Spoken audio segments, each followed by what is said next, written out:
네, 시작하겠습니다. 여러분, 우리 2024년 감정평가사 1차 시험 회계학 해설 강의를 좀 진행하려고 하고요. 우리 시험 본 지 몇 주 좀 지났지만 또 시험 보셔갖고 붙으신 분이야 이제 2차에 매진하셔야 되니까 뭐 더 이상 생각할 게 없지만 아쉽게 떨어졌거나 또 내년 시험 준비하시는 분들은 뭐 보면은 여러분들이 이 강의를 들으면 아 시험이 이렇게 나오는구나 또 이렇게 하면 빨리 풀 수 있구나 이런 것들을 알 수 있으니까 이 시간을 준비했고요. 아무래도 감정평가사 회계학 2024년 1차 시험 같은 경우엔 요 근래 감정평가사 회계학 중에서 가장 어려웠죠. 뭐 사실 가장 어려웠습니다. 범위도 참 들쑥날쑥했고 거기다 문제 오류가 2개나 있어가지고 여러분들이 시험장에서 문제 푸시면 꽤나 난감해 하셨을 거예요. 그래서 그런 얘기를 좀 같이 진행하면서 문제를 보도록 하겠습니다. 보시면 41번에 개념체계에 관한 설명을 옳지 않은 것을 물어봤는데 개념체계 측정 기준을 물어봤죠. 근데 개념체계 측정 기준 하면 사실 시험에 나올 게 뭐밖에 없다고 그랬죠. 역사적 원가, 공정가치, 사용가치, 이행가치, 현행원가가 있으면 거래원가를 어떻게 할 것인가 이게 주로 여러분들 시험 문제에 나오는 부분이라고 했잖아요. 그래서 이 문제도 다른 건 여러분이 읽어보시면 되고 여기 보시면 부채가 나와 있고 역사적 원가라고 나와 있어요. 북스테의 역사적 원가를 측정할 때 거래원가는 어떻게 합니까?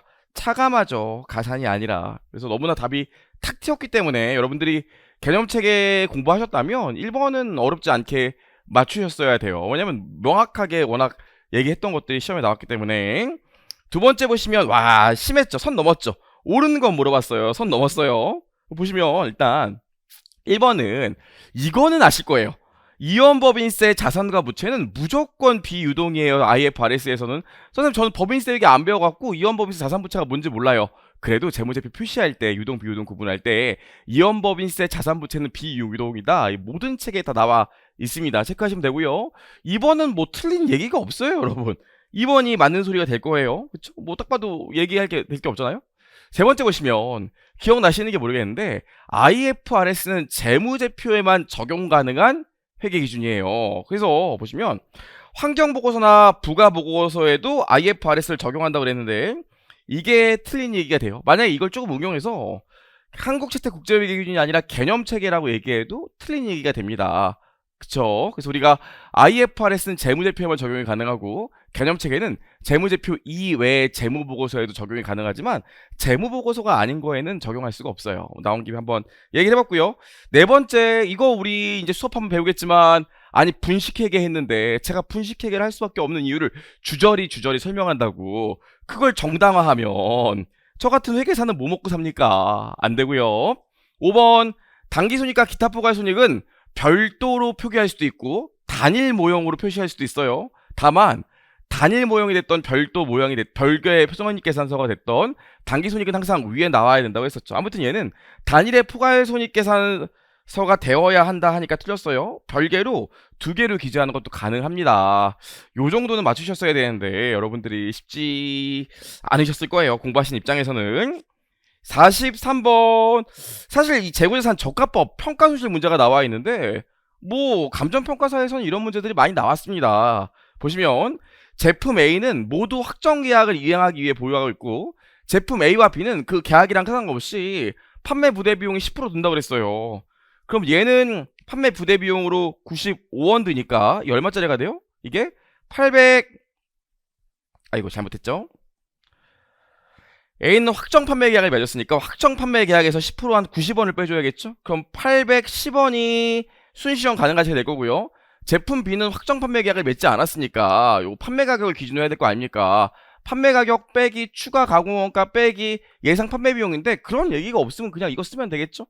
그럼 125원에서 판매 부대 비용으로 125원 빠지니까 순시형 가능가치가 1125원 될 겁니다. 우리 저가법 적용 어떻게 해요? 취득 원가보다 순시형 가능가치가 밑에 있을 때 저가법을 적용하지 위에 있으면 저가법을 적용하지 않죠. 그럼 얘는 밑에 있으니까 평가순실 얼마 나옵니까? 1000원이랑 810원이랑 비교하니까 190원 평가순실 나올 거고요. 얘도 어때요? 원가가 더 크죠? 순시형 가능가치보다? 그럼 1200원에서 1125원 빼주니까 얼마 나와요? 평가순실로 75원 나올 겁니다. 하고 원재료가 있는데 원재료는 원가랑 현행 대체원가랑 비교하는 걸 누가 몰라. 더 중요한 건 뭐예요? 관련된 제품이 평가손실이 발생하고 나도 원가보다 현행 대체원가가 밑에 있어야 평가손실을 적용하는 거지. 관련된 제품의 평가 손실을 인식하지 않는다면 나는 자동으로 평가 손실을 인식하지 않는다고 그랬죠. 그럼 A, B 보시면 A 제품 A를 이용해 생산한 제품은 원가 이상으로 판매될 것으로 예상한대요. 원가 이상으로 판매된다는 게 무슨 소리야? 비싸게 팔린다는 거 아닙니까? 취득 원가보다 순시효과 가치가 위에 있다는 거 아니에요? 그럼 저가법을 적용하지 않아 관련 제품이. 그럼 원재료 A도 자동으로 저가법 적용하지 않아요. 그쵸? B는 근데 뭐라 그래요? 제품의 원가는 순시효 가능 가치를 초과할 것으로 예상했으니까 원가보다 순시효 가능 가치가 밑에 있는 거 아니겠습니까? 관련 제품이 저가법 적용 대상이 되고 원재료 보시면 얘랑 비교하면 저가법 적용 대상으로 얼마 평가 손실 나와요? 100원이 평가 손실 나올 거 아닙니까? 그렇죠? 얘는 저가법 적용 대상이 안 되지만 얘는 관련 제품도 저가법 적용 대상이 되고 나도 저가법 적용 대상이 되죠? 그래서 이렇게요. 그럼 평가 손실은 얼마입니까? 요거 3개 더해주면 되겠죠? 그 답은 얼마? 365원. 여기까지요. 기초평가 충당금 없으니까 뭐 고민할 필요가 없겠죠. 괜찮을까요? 요 정도는 하셔야 돼. 그 다음에 44번 보시면 이게 소매제곱법인데 소매제곱법 문제가 나오면 티계정만 정확히 외우고 있으면 돼요. 제 수업 들으시면 아시겠지만 김해 순순비 매종종 외우라고 그랬잖아요. 그래서 티계정 모양만 앞글자 따서 외우면 정확히 맞힐 수 있고 선입선출 소매제곱법을 적용한다고 그랬어요. 그럼 여러분 여기다 좀 써볼게요. 우리 원가의 티계정을 그려야 되고 매가의 티계정을 그려야 돼요. 제목은 안 쓸게요. 그럼 원가의 티계정 기초제곱 얼마? 1,000원 나와 있고요. 매입 얼마 있습니까? 9,000원이요. 그럼 판매 가능 제곱에서는 원가가 10,000원이겠네. 쉬운데. 그 다음에 기초제곱 얼마 있습니까? 1,500원 있죠? 그 다음에 우리 보시면 매입액 1,150원 있어요. 그럼 1,150원 그냥 써주면 되고요. 아니 11,500원. 그 다음에 인상액이랑 인상 취소가 있으니까 순 인상액은 얼마? 600원 될 거고요. 인하액이랑 인하 취소액이 있으니까 순 인하액은 얼마? 100원 빼기로 들어갔죠? 외우면 되는데 틀리는 건 정말 안 돼요. 여기까지 계산하면 얘도 판매 가능 재고자산이 얼마 나올 겁니다. 계산하면 이게 얼마 나올 거냐면 아마 13,500원 나올 것 같은데? 아닌가? 일단 보고요. 여기까지 하고 나서 우리 계산하죠 뭐. 찜찜하면 안 되니까. 1,500원 더하기 11,500원 더하기 600원 빼기 100원 하면 되니까 13,500원 맞네요.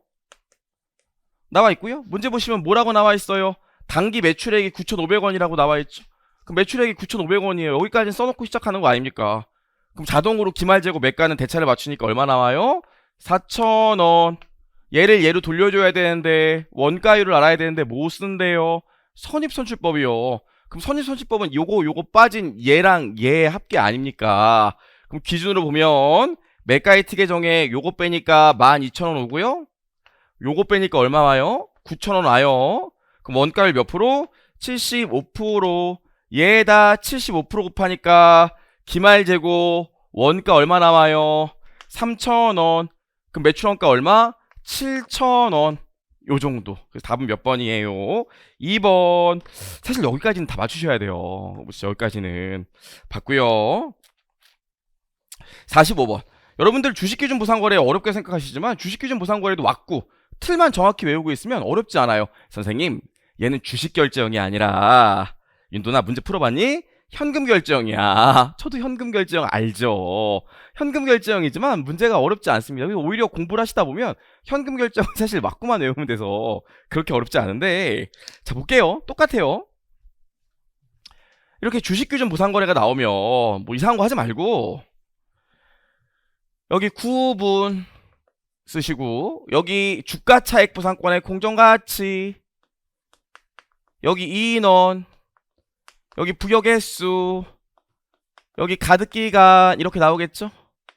그래서 이렇게 곱한 게 누적 주식보상비용이 될 거고, 연도별 주식보상비용에서 기말 주식보상비용 누적액에서 기초 주식보상비용 누적액 빼주면 단기 주식보상비용이 나오는 거 아니겠습니까? 그럼 문제 보시면 어차피 X3년도 물어봤기 때문에 X1년도는 할 필요도 없어요. 그쵸? 보시면 100명한테 100개씩 줬고 3년만 일해달라고 그랬고요. 연도별로 주가차익 보상권의 공정가치가 14, 15, 17 나와 있어요. 그럼 뭐 굳이 쓰기 싫어도 써보면 X1년, X2년, X3년 있고요. 연도가 14, 15, 7 나와 있고요. 3년 동안 일해달라고 그랬으니까 3년 중에 1년 지났고 3년 중에 2년 지났고 3년 중에 3년 지났죠? 주식 결정이랑 현금 결정의 가장 큰 차이가 뭡니까? 현금 결정은 이걸 매 순간 재평가하잖아요. 그쵸? 몇 개씩 부여했다고 했어요, 문제 보시면. 문제 보시면 10개씩 부여했대요. 10개, 10개, 10개. 인원 보세요, 인원. 100명한테 줬는데, X1년도에 5명 퇴사할 걸로 봤고, X2년도에는 8명, X3년도에 12명 각각 퇴사할 걸로 추정했대요, X1년도에. 그럼 X2년도에 총 퇴사할 걸로 예상한 인원이 얼마입니까? 25명이네요. 여기 얼마? 100 빼기 25명. X1년도 사실 할 필요도 없는데. 근데 X2년도에 뭐래요? 실제로 5명 퇴사한 다음에 X1년도에 실제로 7명 퇴사했죠? 그리고 추가로 15명 퇴사할 걸로 봤어요. 그럼 20명에서 7명이니까 총 27명 퇴사할 걸로 봤던 거죠. 그럼 X2년도에는 100명에서 27명 빠질 걸로 봤고요.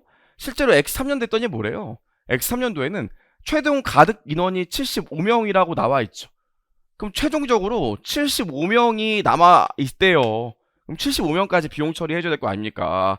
X2년이나 X3년만 계산해보면 되니까 X2년 계산하면 요거 다 계산하는 게 7,300원 나와요. 곱하고 X3년도엔 얼마 나와요? 이거 계산하면 12,750원 나와요. 그럼 요거 차이만큼 X3년도에 추가로 주식보상 비용 잡아줘야겠죠. 그럼 추가로 주식보상 비용 잡아주면 얼마 나옵니까? 5,450원 나와요. 그 회계처리상으로는 X3년 말에 주보비 5,450원, 그 다음에 뭐 미지급 비용으로 5,450원 올 거예요. 이해하시는지 모르겠지만 여기까지 회계처리하면 재무상태표 생각해봐.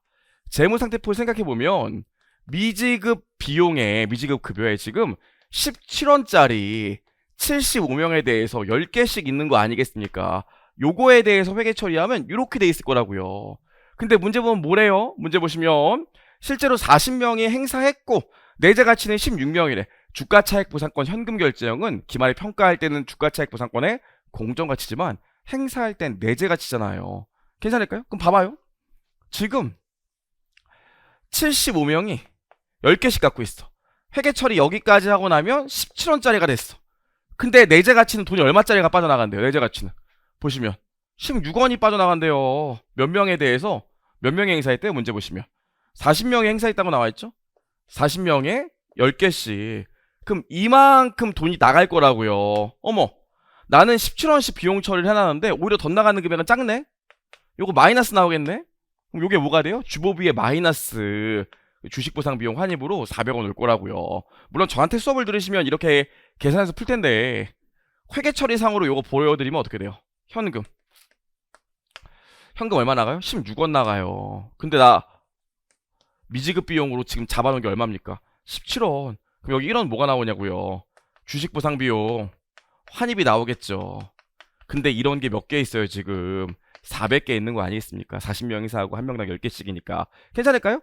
그럼 주식보상 비용 5,450원 있고 환입으로 400원 나오니까 손익계산서에 들어가는 주식보상 비용은 얼마? 5,050원. 답은 몇 번? 1번. 괜찮을까요? 현금 결제형 같은 경우에는 일반적으로 가득기간 끝나고 평가하고 행사하는 걸 물어봐서 뭐 나중에 저한테 배우시면 아시겠지만 이렇게 해서 이렇게 계산하고 그 다음에 이렇게 돈 나가서 요거 테트리스 면적 구하는 것만 하면 되는데 얘는 가득기간 끝나는 연도를 물어봤기 때문에 이렇게 두 개 그려야 되는 번거로움이 조금 있긴 있어요. 그래요. 뭐 감정평가사 시험 문제였으면 요 정도면 어려운 문제가 맞죠. 여기까지 봤고요. 46번. 신기하게 감정평가사는 재무회계에서 재무비율을 묻는 문제가 꽤 가끔씩 나와요. 개인적으로 문제 자체는 좋았다고 생각을 해요. 총 자산 이익률을 물어봤으니까 우리 항상 이렇게 비율이 나오면 앞에 있는 게 분모로 가고 뒤에 있는 게 분자로 가거든요. 그럼 총 자산 이익률이 뭔지 모르더라도 얘는 분모에 총 자산 들어가는 거고 이익률이니까 분자에 뭐 들어가요? 당기순이익 들어가는 거예요. 근데 지금 총 자산은 평균 자산으로 계산한다고 했으니까 요거 두 개 평균 내면 얼마 나옵니까? 기초자산이랑 기말자산 평균 내면 얼마 나와요? 1,500원 나오죠? 그럼 결국 이 문제 뭐 구하는 문제예요? 당기순이익 구하는 문제예요. 그럼 이 당기순이익 어떻게 구하면 돼? 우리 자본 논리로 보면 되죠? 자본 계산하는 논리로 보시면 자, 기초의 재무상태표 한번 그려봐요. 해봅시다. 기초의 재무상태표 그려보면 기초자산 10,000원이고요.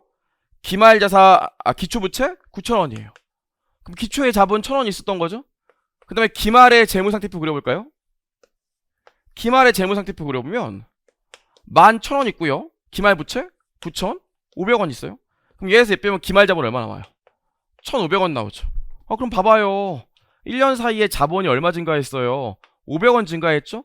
자본이 증가한 건 주주거래와 손익거래가 있는데, 손익거래를 보면 여기 당기손익이랑 OCI가 있을 거 아닙니까? 그리고 여기 주주거래가 들어가는데 안 와요? 주주거래는 자본총계의 변동을 가져오는 거래만 가져와야 돼. 다른 말로 돈이 왔다 갔다 하는 거래만 여기 들어간다고요. 그럼 이 문제 보시면 주주거래가 지금 무상증자인데 돈 왔다 갔다 안 하죠? 무시. 주식배당 돈 왔다 갔다 안 하죠? 무시. 자기주식 취득 돈 나가죠? 고려해야 돼. 이거만큼 자본이 줄어요. 현금배당 돈 나가죠? 이거만큼 돈이 줄어요. 그럼 돈 주는 게 얼마나 있냐고요. 돈 주는 걸 보면 지금 자기주식 취득으로 150만원만큼 주니 150만큼 줄이 줄고요. 현금 배당만큼 165가 줄어요. 그리고 문제 보시면 기타 포괄 손익 발생한 게 80원 있죠. 얘도 한 게 500 나와야 된다고요. 괜찮을까요? 이렇게 역산하면 당기 손익이 얼마 나오냐면 735 나와요. 그럼 지금 총 자산은 1,050원인데 지금 당기 순이익이 735원이니까 요거 계산하면 몇 프로 나옵니까? 계산하면 7%. 겁나 쉽진 않죠. 처음 보신 분은 쉽진 않죠. 그쵸? 그래요. 여기까지 봤고요. 47번 보시겠습니다. 47번은 여러분 무상증자 2개 있어갖고 계산할 때 좀 확신이 없으셨던 분이 있으실 수도 있을 것 같아요. 차분하게 해보면 어차피 가중평균 유통보통 주식수만 물어봤기 때문에 그렇게 어렵진 않아요.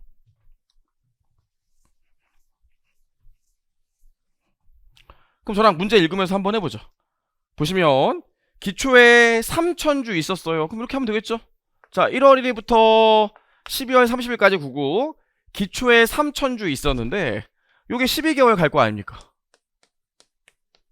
그쵸? 그리고 문제 보시면 뭐라고 나와 있어요? 4월 1일날 무상증자 10% 했대요. 그럼 주식수가 10%씩 다 늘어나니까 여기다가 1.1 해주시면 되겠지? 다른 거 없어요. 그 다음에 전환사채 900주가 7월 초에 전환됐대요. 그럼 여기 900주가 7월 초에 전환됐으니까 몇 개월? 6개월 가면 되겠죠? 이러고 좀 하려고 했더니 10월 초에 1,000주를 유상증자했는데 발행금액은 2,000원인데 공정가치가 2,500원이래요. 요거 뭐예요? 공정가치 미만 유상증자죠. 그럼 공정가치 미만 유상증자는 뭐가 있다고? 유상증자와 무상증자가 섞여 있는 걸로 본다고 그랬잖아요. 그럼 우리 1단계로 뭐 구해야 돼요? 공정가치로 유상증자한 거 구해야 되고 2단계로 무상증자한 거 구해줘야겠죠?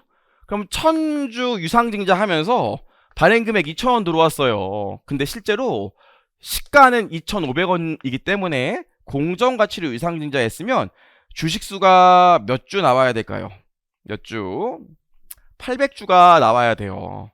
800주. 그럼 봐봐요.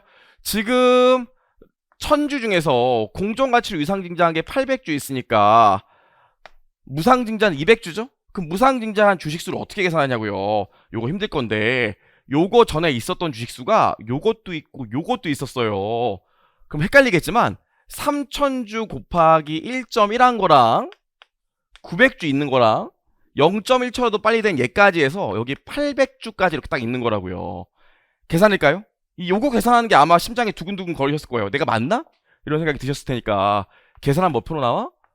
4% 나와요. 무상증자 비율이. 그럼 10월 1일날 유상증자한 건 800주가 있었고 요게 3개월 가야 되지만 무상증자 비율이 4%니까 여기다가 1.04 여기다가 1.04 여기다가도 1.04 해줘야 되는 거 알죠? 하루라도 동시에 일어나면 1초라도 공정가치 유상증자한 게 먼저 일어난 걸 보니까 그럼 여기다 곱하고 곱해서 이거 3개 더한 걸 12로 나눠주면 가중평균 유통보통 주식수가 나오잖아요. 그래서 이렇게 계산하면 얼마 나와요? 4,100 8주 나오게 됩니다.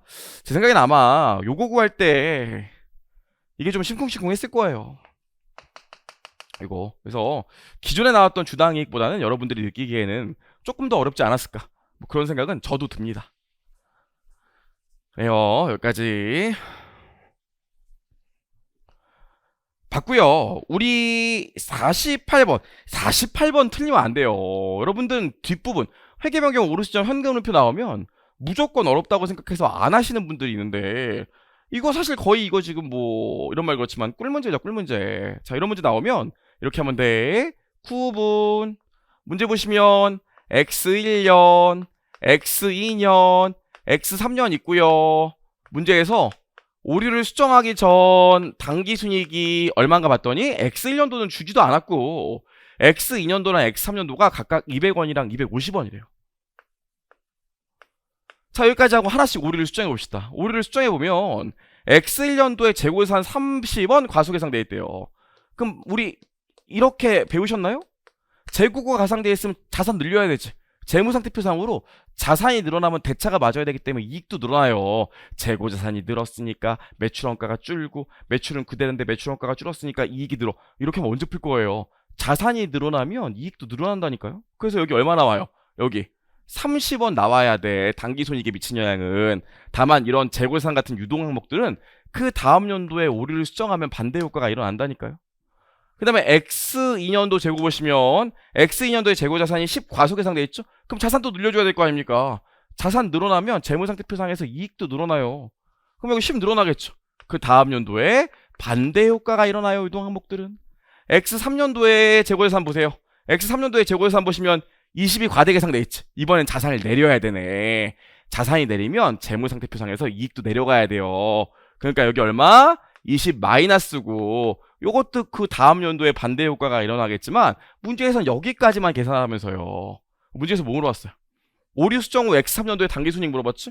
그럼 이거만 쭉 더해주면 되겠네요. 그럼 얼마 나와요? 220. 그쵸? 금방 풀 수 있어요. 금방. 이런 건 틀리면 안 돼요. 이런 건 단원이 뒤에 있다고 어려운 게 아니거든요. 괜찮을까요? 48번까지 봤고요. 네, 49번 보시면 이익배당 우선주가 나와 있는데 뭐 누적적이고 완전 참가적입니다.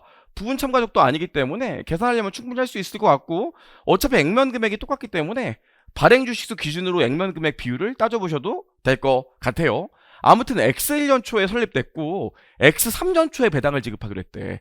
그럼 올해 X3년 초에는 사실 X2년 배당만 주면 되는데 X1년도 안 줬다고 나와 있잖아요. 그래서 X1년 배당 전기에 안 줬고 올해 X2년 배당까지를 X3년 초에 계산한다는 소리예요. 괜찮죠? 그 배당 가능한 이익이 500원 있다고 나와 있습니다. 그럼 지우고 보시면 쉽다. 보시면 여기 우선주 있고요. 여기 토 그리면 돼. 여기 보통주 있고요. 여기 전기 이전분 있고 당기분 있고 잔여분 나눠 먹어야 되겠죠. 각각 액면 자본 금액 좀 보면 우선주는 20주 200원 있고 50주 있으니까 얼마? 1000원. 보통주는 20주 20원 있고 200주 있으니까 얼마? 4000원. 이렇게 있고요. 배당률은 몇 프로랍니다. 몇 프로랍니까? 보통주는 4%고 우선주는 5%예요? 신기하게 또 따로따로 줬죠? 그런가 봐요. 그럼 얘는 5%고 얘는 4%니까 얘 전기에 안 준 거 50원. 보통주는 전기에 안 받는 걸 내가 결정했기 때문에 전기에 안 받은 것도 계산하지 않아요. 당기 또 이거와 이거에서 50원. 요거 계산하면 4,000원에 4%에서 얼마 나와요? 160원. 그럼 얼마 줬습니까 지금? 260원 배당 줬는데 배당 가능한 이익이 500원 있으니까 아직도 얼마 남아있어요? 500원에서 260원 빼면 되니까 아직 240원 남아있죠? 완전 참가적 우선주기 때문에 240원을 너와 나의 배당금 비율로 나눠 먹으면 돼요. 그쵸? 틀리면 안 되지. 그럼 240원 나누기 5 곱하기 1 하면 되니까 여기 얼마 나와요? 48원. 나머지는 보통주가 먹겠네요. 문제에서 물어본 건 뭡니까? 우선주의 배분될 배당금 물어봤으니까 그럼 우선주의 배분될 배당금은 이렇게 계산하니까 얼마 나와요? 148원. 괜찮을까요? 여기까지 봤고요. 야, 이 50번은 제가 이거 문제 보고 깜짝 놀랐어요. 아니 장난쳐? 수익 기준서가 개정된 지 지금 벌써 6년째 돼가고 있는데 언제까지 이 순서 붙는 문제를 낼 겁니까? 우리 고객과의 계약에서 생기는 수익 인식 기준 어떻게 돼요? 1단계 계약의 식별, 2단계 수행임의 식별, 3단계 거래가격의 산정, 4단계 거래가격의 배분, 5단계 수익인식의 배분이죠? 앞글 따서 뭐라 그래요? 개수 3페이, 개수 거거수 이러잖아요. 그럼 보시면 니은이 먼저 오겠죠. 그 다음에 수행의무의 식별 어딨어요? 리을. 그 다음에 거래가격의 산정 기어. 디귿. 그 다음에 거래가격의 배분 디귿. 그 다음 뭐 하면 돼요? 수익인식. 이렇게. 그 다음 몇 번? 3번 보너스 문제예요. 보너스 문제 여기까지 봤고요. 51번의 사채인데 이거는 여러분들이 선생님 이거 혹시 이의제기 안 되나요? 이런 거 많이 얘기를 했고요. 저는 개인적으로 이번에 요 시험을 내신 분이 IFRS를 잘 모르시는 게 아닐까 그런 생각을 진짜 많이 했고, 이분이 좀 회계사 시험이나 세무사 시험 이렇게 출제원으로 들어가려면 뭐 공부를 좀 하셨을 텐데 이분이 좀 나이가 드신 분이 아닌가 이런 생각을 되게 많이 했어요. 왜냐면 어떤 표현이 나오냐면 가액이라는 표현이 나오거든요. 가액? 가액? IFRS부터는 가액이라는 표현이 없어요. 상환 대가겠죠. 상환 대가 아니면 금액이라고 표현하지 이 가액이라는 표현은 일반 기업 회계 기준에서 주로 쓰는 말이거든요. 그래서 제가 요 단어 보고 아 이거 진짜 좀 IFRS에 대한 이해가 없는 분이 들어간 게 분명해 이런 생각을 했어요. 뒤에 오류가 두 문제나 있는 거 보고. 아무튼 그래서 이 문제 같은 경우는 여러분들이 좀 오해하고 의문을 가졌던 게 아니 선생님 상환가액 300원이라고 있는데 기중에 상환했으니까 상환대가 안에 이 상환대가 안에 액면 이자가 포함되는지 안 포함되는지 언급해야 되는 거 아닌가요? 그러니까 이게 의의제기 대상이 되는 문제일 것 같아요. 이렇게 얘기하시는 분도 있는데 제가 볼 때 그건 아니에요. 문제가 언급이 없으면 다른 시험들도 다 이 안에 상환대 액면 금액이 포함되어 있다고 봅니다. 다른 말로 경과 이자가 포함되어 있다고 실습 문제를 풀게 이미 수없이 출제가 많이 됐기 때문에 그런 건 이의제기가 안 될 것 같아요. 그렇죠? 자 그럼 이 문제 보시면 이것도 간단하게 풀 수 있는데 일단 저랑 보시면 여러분 우리 867원으로 발행을 했어요. 876원으로 발행을 했어요. 그럼 우리 일단 X 1년 말에 사채의 장부 금액은 알아야겠죠. 이거 어떻게 구해? 876원 곱하기 유효이자율 1.1 빼기 액면이자 50원 하면 되겠죠. 설마. 그럼 기말 장부 금액이 얼마 나오냐면 914원 나오는데 언제 상환한다고 그랬어요? 문제 보시면 6월 30일 날 상환한대요. 그럼 이렇게 기중에 상환하는 경우는 뭘 구하셔야 돼? 6개월 동안의 이자를 계산해야 될 거 아닙니까? 그럼 6개월 동안의 이자 어떻게 구하지? 914원 곱하기 유효이자율 10%에다가 12분의 6 해주면 되겠죠.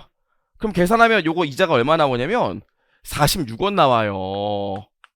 그럼 기초장부금액 1에서 액면이자랑 상가액까지 다 더한 이번 금액이 46원이니까 기중에 이렇게 상환할 때는 1번 더하기 2번 금액이랑 상환 대가랑 비교하잖아요. 그럼 1번 더하기 2번 하면 얼마? 960원. 상환 대가 얼마입니까? 문제 보시면 상환 대가가 몇 프로? 상환 금액이 300원이죠? 이거 왜? 전액 상환한 게 아니라 일부 상환했다면서요. 그 상환 비율을 모르잖아요. 그럼 상환 비율 A를 곱해야겠죠? 이렇게 했더니 상환 손익이 얼마 나왔대요? 상환 이익으로 84만 나왔대요. 그럼 이익이니까 여기 있겠네. 이익이 얼마? 84원이요. 양쪽에 대차가 일치해야 되기 때문에 요거 계산하면 요거 상환 비율이 40% 나옵니다. 괜찮을까? 그럼 아무 일도 없었다고 하면 얘는 기말의 채권 장부 금액이 얼마일까요? 또 914원 곱하기 1.1 빼기 50원 하면 되니까 아무 일도 없었다면 기말의 채권 금액이 955원 나와야 돼요. 장부 금액이. 근데 이때 40% 상환해서 없어졌다면서요. 그럼 몇 프로 남아있겠어요? 60% 남아있겠네. 이게 X 2년 말에 사채 장부 금액이 되겠죠. 계산하면 얼마? 574원. 이렇게 해서 빨리빨리 풀어야지 어떻게 풉니까? 여기서 51번까지 봤고요. 넘겨보시면 52번에 이 신중인수권 부사채가 나왔고 60% 일부 상환하는데 상환하면서 3주가 발행됐다 막 이렇게 나와있기 때문에 여러분들이 좀 헷갈리셨을 수도 있을 것 같아요. 그쵸? 이거 한번 해보죠. 지우고 그래요. 지우고 봅시다.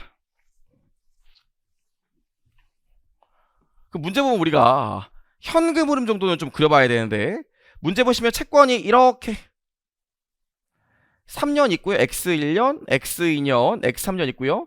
액면 금액 1,000원이고 액면 이자는 5%니까 50원씩 있겠죠?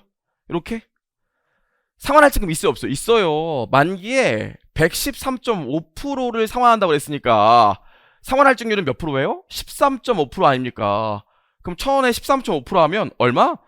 만기에 상환할증금으로 135원을 다 준다는 거죠. 호호. 그런 다음에 얘 보시면 시장이자율 몇 프로가 나와 있어요?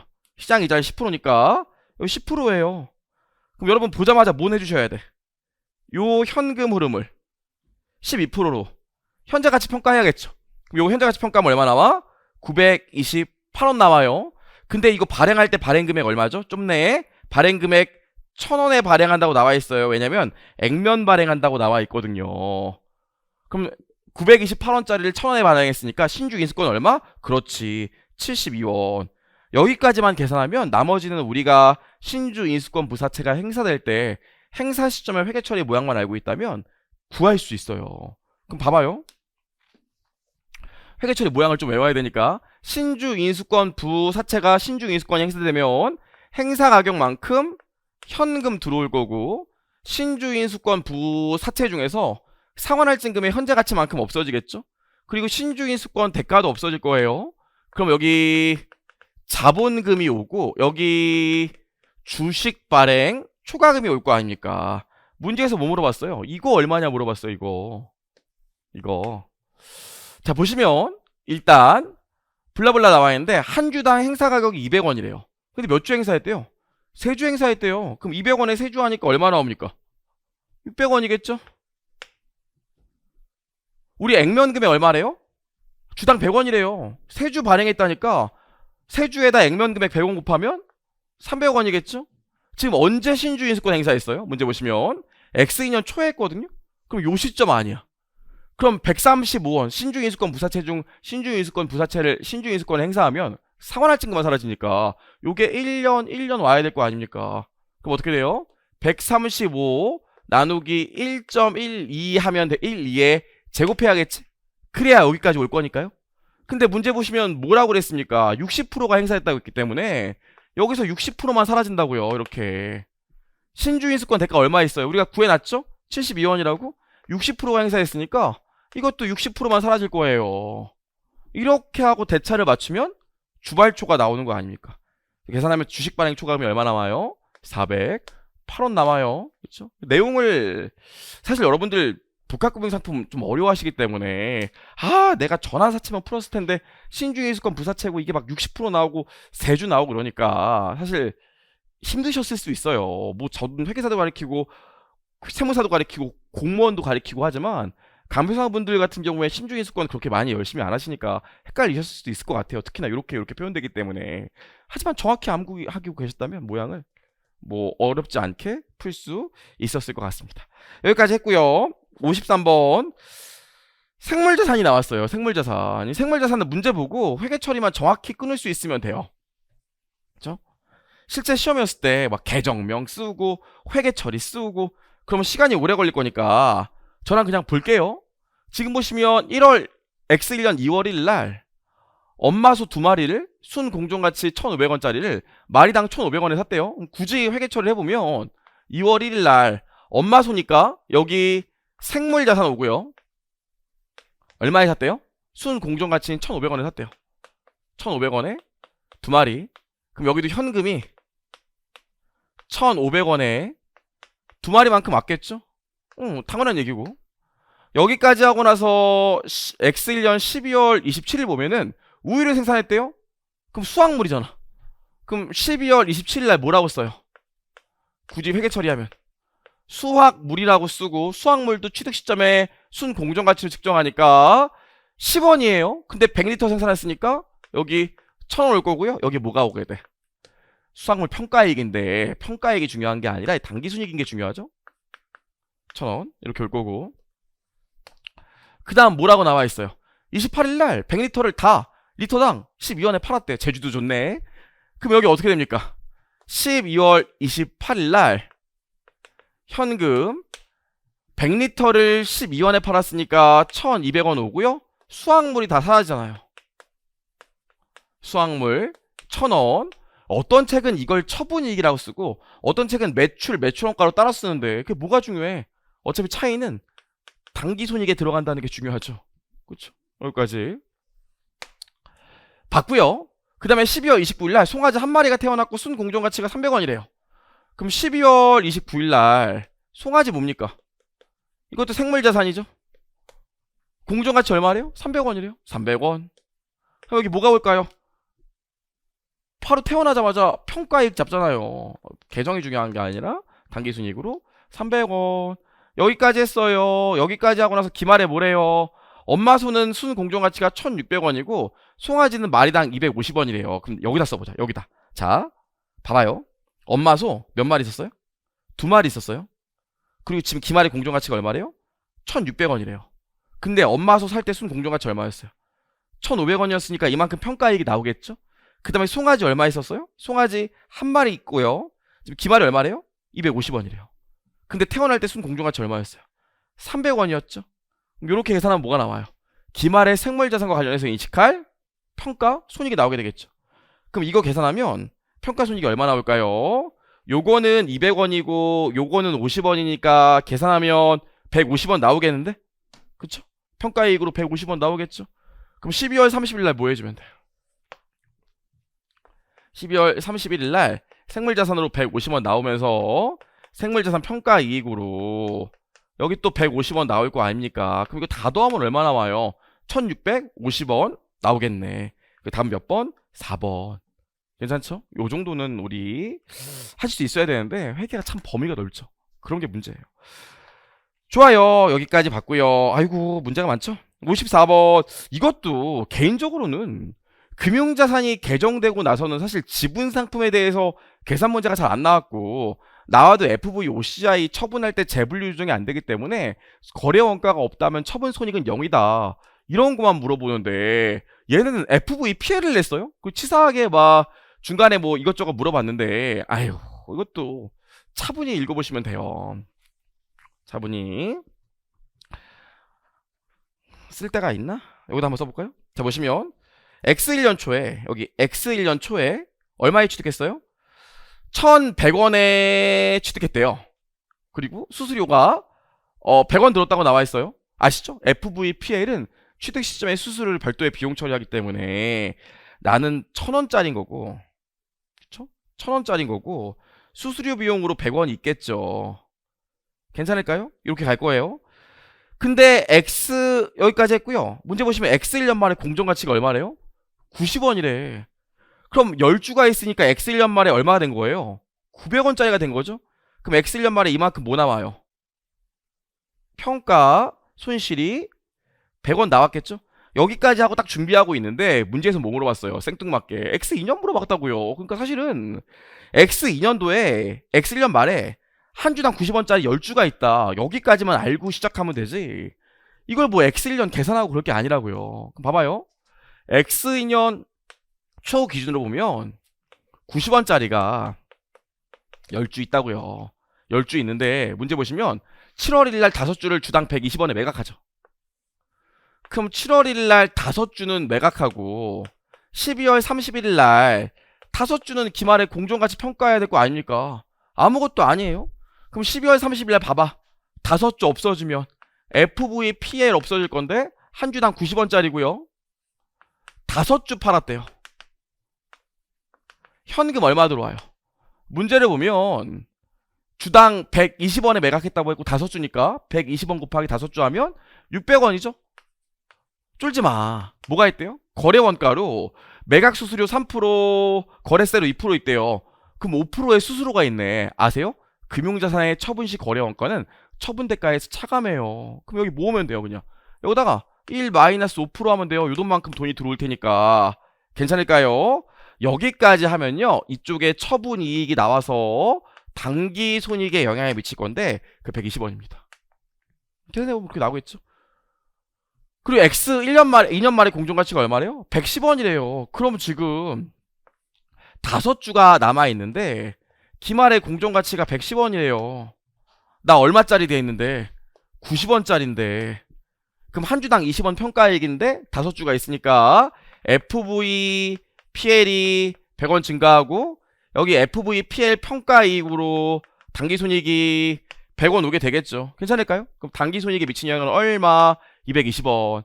개인적으로 근데 시중에 남아있는 책들이 요즘에는 채권이 훨씬 더 중요하고 지분 상품이 나온다면 어렵게 나오지가 않고 이러기 때문에 이런 문제도 어색하셨을 거예요. 분명히 어색하셨을 거예요. 옛날에는 막 공무원 구급 시험에도 여기다가 막 주식 배당이나 무상증자까지 넣고 그런 문제를 넣었었지만 최근에 금융자산 개정되고 한 4, 5년 동안은 이런 식의 문제가 나오지 않았기 때문에 어색하셨을 수는 있을 것 같아요. 그래요. 54번까지 봤고요.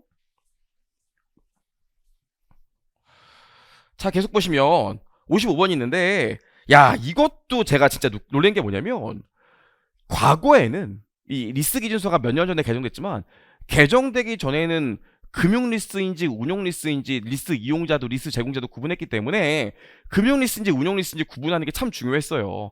하지만 몇 년 전에 리스 기준서가 개정되고 나서는 리스 이용자는 단일 모형을 쓰고 있기 때문에 이게 금융 리스인지 운용 리스인지 중요하지 않거든요. 안 중요해요. 중요하지 않기 때문에 사실 이런 문제는 의미가 없어요. 리스 제공자 입장에서는 이게 금융 리스로 분류하든 운용 리스로 분류하든 어차피 다 자산을 꽂히기 때문에 재무제표에 미치는 효과도 사실 큰 차이가 없거든요. 그래서 저는 이걸 출제원이 이 문제를 낸 걸 보고 아니 이 양반 진짜 옛날 사람인가? 아니 이걸 왜 냈지? 이런 생각이 들었어요. 답은 1번입니다. 1번. 자신있게 얘기할 수 있는 게 뭐냐면 시중에 이 부분을 지금 리스를 강의하는 선생님이 있다고 하면 저는 뭐 회계사도 하고 세무사도 하고 다 하지만 특히나 간평사 강의하시는 분 중에서 이거 중요하다고 얘기한 분이 그렇게 많을까? 저는 그렇게 생각하지 않아요. 저도 이 부분은 요즘에 이거 분류하는 거 의미가 없죠? 이렇게 얘기하고 책엔 있지만 넘어가는데 그것도 구석탱이에 있는 거 이런 걸 내서 그렇죠? 그래서 이런 문제는 제가 볼 땐 출제원 나빴다 뭐 이런 생각이 좀 들어요. 괜찮습니다. 여기까지 봤고요. 하지만 56번은 무조건 맞춰야 되죠. 최근에 충당부채 문제를 보면 말 문제를 그냥 기준서에 있는 걸 딱딱딱딱 내는 것보다 이렇게 최근 조금이라도 사례형으로 내려고 많이 얘기를 하는데 우리 충당부채에서 알아야 될 사례가 사실 4가지밖에 안 돼요. 복구 의무, 설치 의무, 그 다음에 수선비 뭐 요 정도거든요. 요 정도. 그게 다 나와있죠. 기억 보시면 수선비인데 수선비는 법에서 요구를 하던 법에서 요구를 하지 않던 절대로 충당부채를 인식하지 않아요. 기억 틀렸고 니은 보시면 여가장치가 나와있는데 설치 의무 설치 의무는 미래에 설치 안 하고 벌금 낼 수도 있고 공장을 접을 수도 있고 과거 사건의 결과가 아니야. 다른 말로 미래 행위와 독립적이지 않기 때문에 절대로 충당부채로 잡을 수가 없어요. 그래서 오염시킨 거에 대한 원상복구 의무 그 다음에 법적인 의무가 없음에도 불구하고 공표하고 준수하면 의제 의무가 있기 때문에 요거 2개만 우리 뭐 충당부채로 볼 수 있죠. 기본소에 나와 있는 사례가 그대로 나와 있기 때문에 사실 틀리면 안 돼요. 여기까지 해서 56번까지 봤고요. 여러분 57번이죠. 이 사실 감정평가사 시험은 전통적으로 유형자산이 많이 나오잖아요. 그래서 유형자산이 많이 나오는 해에는 아무래도 회계학이 그래도 점수가 좀 낮고 유형자산이 적게 나오는 해에는 아무래도 회계학 점수가 좀 안 좋죠. 근데 이번에는 유형자산이 그렇게 많이 나오진 않았어요. 1번 근데 57번 같은 문제는 거의 이건 뭐 이런 말 그렇지만 꿀이죠. 꿀. 이게 틀리면 안 돼요. 하나씩만 볼게요. 이건 뭐 다 재평가 모형 쓴다고 나와 있는데 어디다 써볼까요? 여기다 조그맣게 써볼까요? 지금 토지를 1,000원에 취득했어요. A 같은 경우에. 근데 1,100원 됐죠. 그 100원만큼 기타 포괄손익에 반영되겠죠. 그리고 나서 X2년도에 950원 됐어요.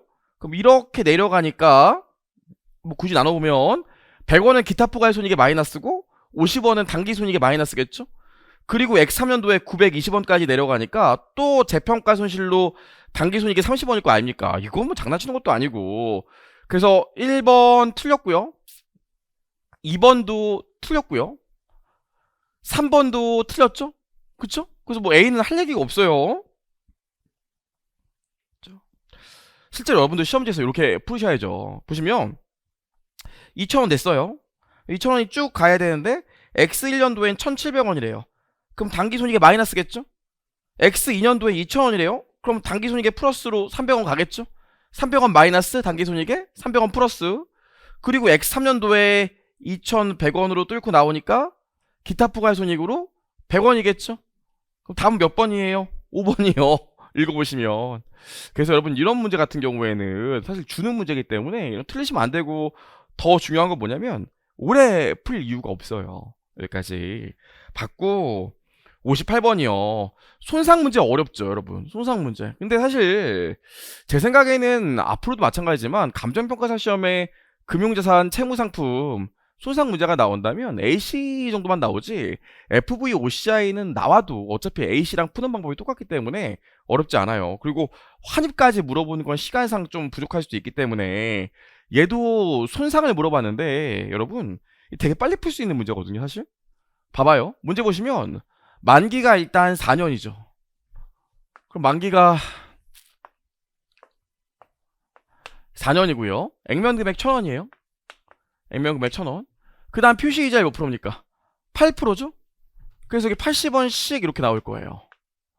80원씩 이렇게 나오고요. X1년 1월 1일 날 발행 금액 블라블라 나와 있고, AC 금융자산을 분류한다고 나와 있고, 유효이자는 10%예요.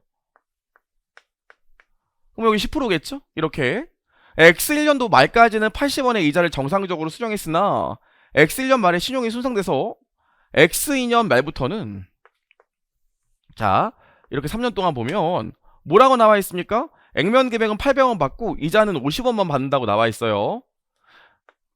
뭐 요 문제는 이자율을 여러 가지 주지 않았기 때문에 여러분이 고민할 필요가 없겠지만, 아무튼 신용이 손상됐을 때도 기존의 유효 이자율을 쓰죠. 그리고 X1년도에 당기 손익에 미친 영향을 물어봤어요. 이 문제는 두 가지만 계산하면 돼요. 두 가지만, 여러분. 뭐 손상 구하고 이자 수익 구하고 그러면 시간 내에 못 풀어요. 일단 X1년 초에 AC 금융자산의 장부 금액이 뭐겠습니까?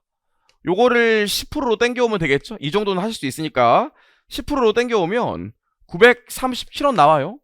아무튼 기말에 신용손상까지 다 잡고 나면 기말에 A씨금융자산의 상각후 원가가 요거 10%로 땡겨오는 금액이 되겠죠. 요거. 그럼 요거 10%로 땡겨오면 얼마 나오냐면 725원 나와요. 그럼 어떻게 풀면 쉽냐면, 이 문제는 이런 어프로치를 풀면 쉬워요. 재무상태표를 보시면 기초에 자산이 937원 있었다고요. 근데 기말에 자산이 얼마로 바뀌어요? 725원으로 바뀌고, 요거만 있는 게 아니라 현금이자 80원 받은 것도 있죠. 그럼 기초 대비 기말의 자산이 얼마 변동한 거예요? 기초 대비 기말의 자산이 얼마 변동했어요? 725원 더하기 80원에서 937원 빼주면 되니까 자산이 132원 변동했어요. 그럼 부채 변동은 없고 자산의 변동만큼 기타 포괄 손익이 변동하거나 당기 손익이 변동해야 되는데, A씨금융자산이기 때문에 기타 포괄 손익 없잖아요. 그럼 당기 손익에 미친 영향이 얼마 나와야 돼요? 132원 나와야 돼요. 그렇죠? 그래서 계산하면 X1년도에 당기 손익에 미친 영향이 얼마냐? 132원 감소. 이렇게 풀면 우리가 금방 풀 수 있어요. 근데 이것도 너무하네. 순상 물어본 것도 아니고 당기 손익에 미친 영향 물어봤는데 선 넘네 이러면서 이거 이자 수익 구하고 또 손상 구하고 그러면 한참 걸린다고요. 이렇게 하면 금방 풀 수 있는데 괜찮을까요? 지워볼게요. 좀 이런 얘기 하면, 야 윤도나 너 이거 야매로만 푸는구나, 너 이거 야매충이니 뭐 왁구충이니 뭐 이렇게 그런 얘기를 하실 수도 있는데, 여러분 깊은 이해에서 나오는 계산 논리죠. 그래서 저도 수업할 때는 이런 부분 회계 처리도 다 끊어드리고 그림도 다 그려드리고 BS, IS도 다 그려드릴 거지만, 만약에 빨리 풀 수 있는 이제 내용을 얘기하게 되면 이런 얘기도 다 할 거라고요. 그래서 무조건 뭐 왁구 위주로 공부를 하는 건 아니지만, 해면서는 안 되지만 이게 빨리 풀 수 있는 것들은 나중에 시험 임박하면 이렇게 풀 수 있어야 돼요. 좋아요. 여기까지 해서 58번까지 풀었고요. 59번 연속 상환사채. 이거 뭐 그냥 껌이죠, 껌. 연속 상환사채 보시면 액면 금액 900원이고요 매년 말 300원씩 3년 동안 상환할 거고, 표시이자를 5%고 유효이자를 6%일 때 X 2년 말에 연속 상환사채 장부 금액 물어봤거든요. 그럼 이것도 보세요. 3년 그려보면 되고요. 액면 금액 300원, 300원, 300원 이렇게 줄 거고, 표시이자 몇 프로예요? 5%예요. 그럼 요 시점에 액면 금액은 얼마입니까? X1년 초 시점에 액면 금액은 900원이었으니까 900원에 5% 하면 얼마 나와요?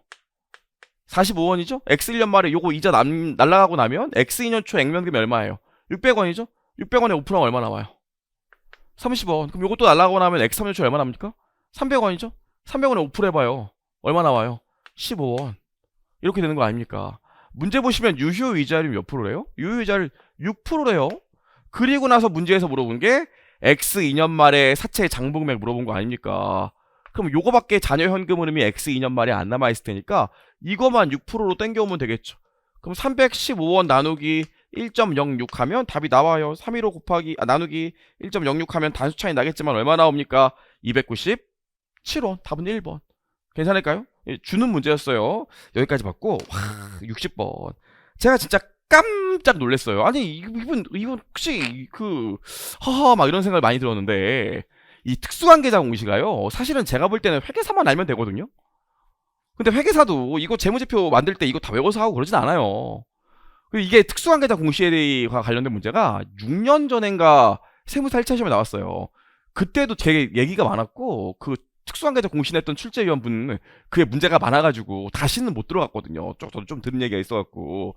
그런데 특수관계자 공시를 냈어요 우리 시험에. 아니 우리 시험에 특수관계자 공시가 무슨 소용이 있고 이거 가리키는 강사문도 없고 솔직히 이거 우리가 공부하는 것도 좀 웃겨요. 얘는 뭐 다 외워야 되는 거거든요. 다 외워야 되는 거. 답은 1번이에요. 답은 1번. 저도 이거 찾아봤어요 여러분. 그래서 제가 무슨 얘기하고 싶냐면 이 혹시나 올해 시험 안 되신 분들이 리뷰하면서 60번 같은 거 틀리면 내가 특수관계자 공시 때문에 떨어졌어 그러면서 또 특수관계자 공시만 막 보고 있다고요. 얘는 내년, 내후년, 내내후년에도 안 나올 파트예요. 자신있게 말씀드릴 수 있어요. 제가 재무회계 강의만 지금 13년째 하고 있다니까요. 그러니까 여러분 이런 게 있구나 하하 하면서 그냥 넘어가면 돼요. 그리고 제가 나중에 이제 본격적으로 강의를 지금도 하고 있지만 시험 임박하면 이런 얘기 할 건데 처음 보는 내용 나오잖아요. 나도 모르겠고 옆에 있는 사람도 모르겠고 강사도 안 가르쳐준 처음 보는 문제 나오잖아요. 그럼 보통 답이 1번. 또 1번이거든요.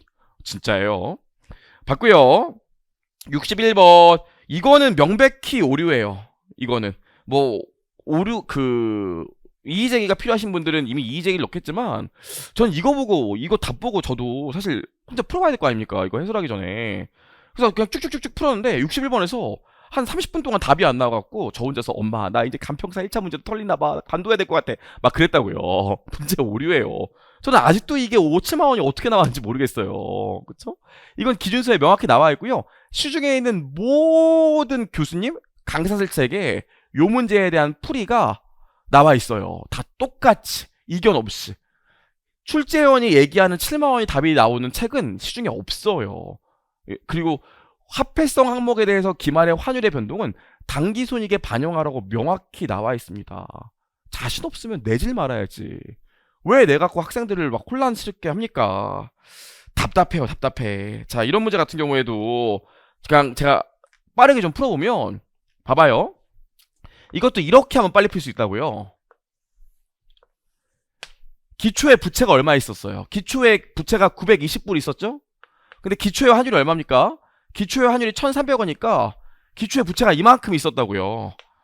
이거 계산하면 1196 000 나와요. 기말의 사채는 어떻게 될까요?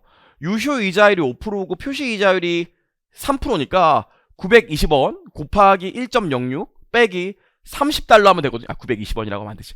920달러 곱하기 1.06 빼기 30원 하면 기말 사채 달러 기준으로 삼각형 원가가 나오거든요. 그게 945원이에요. 근데 사채는 화폐성 항목이기 때문에 기말 환율로 계산하거든요. 1250원? 그럼 여기 1250원 해줘야 돼요. 그럼 계산하면 얼마 나옵니까? 1181500 나와서 기초 대비 기말에 부채가 얼마 줄었냐면 부채가 14,500원 줄었어요. 여기서만 끝나는 게 아니죠. 왜냐면 여기서만 끝나면 되면 안 될 게 액면이자 줬잖아요 기말에. 그럼 1000달러에 3% 하니까 30달러를 기말에 현금으로 줄 거예요. 그쵸? 당연히 기말이 주니까 기말이조인 1250원 곱할 겁니다. 아무 일도 없었는데 부채가 기초 대비 기말에 이만큼 나갔다고, 현금이 나갔다고요. 그럼 현금은 얼마 감소하게 돼요? 이렇게 계산하면 현금은 마이너스 37,500원 감소해요. 그럼 기초 대비 부채는 14,500원 감소하고 자산은 37,500원 감소하니까 퉁치면 대차가 맞아야 되니까 자산은 23,000원 감소해야 돼요. 답이 23,000원 감소거든요. 없어요. 7만원 어떻게 나오는 거예요 도대체. 저뿐만 아니라 회계사, 세무사, 대학교 교수님 책들 다 해당 문제를 야매라고 하면 안 되지. 빠르게 풀이하면 이렇게 풀이하는 걸로 돼 있어요. 뭐 FM으로 해서 이자 비용 회계 처리하고 그 다음에 환율 변동 회계 처리하고 해도 결론은 이렇게 나와야 돼요. 이렇게. 그래서 이 문제는 명확히 오릅니다. 아마 나중에 확정 정답 뜨게 되면 전원 정답 처리돼 있을 거예요. 그게 아니면 이거는 진짜 이런 말 같지만 행정소송도 가능한 문제. 그렇죠? 잘못 냈어요. 여기까지 봤고요. 61번. 62번. 굉장히 쉬운 문제죠. 62번. 지우고 볼게요. 62번.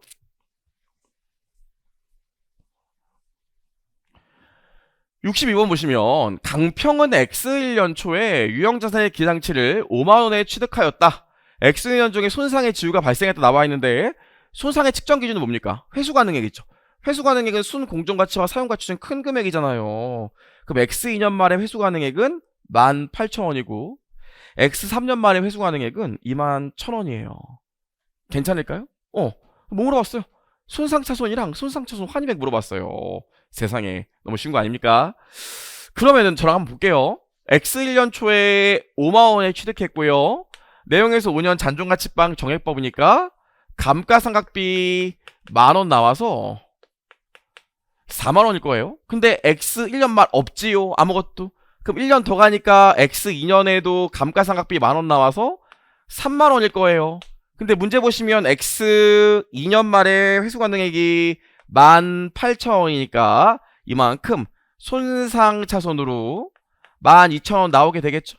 괜찮아. 요거 볼게요. 5년 중에 3년 지났으니까 2년 지났으니까 자녀 내용에서 3년 남았죠. 그럼 18,000 3년으로 삼각해주면 삼각비가 6,000원 나와서 12,000원일 텐데 X 3년 말에 회수가능액은 얼마입니까? 21,000원이죠. 21,000원일 거예요. 유형자산 원가모형의 손상은 한도가 있잖아요. 손상되지 않았을 때 장부 금액을 한도로 하니까 요 2만원 나와요. 그럼 두 개 중 작은 금액을 기준으로 환입 잡으니까 환입액은 얼마? 8,000원. 보너스 문제죠. 답은 1번. 이런 건 틀리시면 안 돼요. 그쵸? 이런 분들 있어요. 저도 하고 있지만 선생님 제가 올해 시험을 봤는데 제가 시험이 떨어졌어요. 근데 작년에 기본 강의도 한번 듣고 좀 급하긴 했지만 객관식 강의까지 다 들었거든요. 근데 올해 시험이 떨어졌는데 기본 강의를 한번 다시 들어야 될까요? 아니면 문제만 그냥 쭉 풀까요? 이렇게 궁금해 하시는 분들이 있더라고요. 되게 많죠. 되게 많죠. 근데 제가 늘 얘기하는 게 뭐냐면 만약에 네가 50점을 넘었으면 잘했으니까 문제풀이 강의를 다시 보던지 문제집을 한번 다시 푸는 거지 기본 강의는 또 듣지 않아도 된다 이렇게 얘기를 해드려요. 근데 내가 만약에 50점 미만이야 뭐 40점 30점 말할 것도 없고요. 그럼 솔직히 말하면 모르시는 거예요. 잘못 알고 있는 거거든요. 그럼 어떻게 하셔야 돼?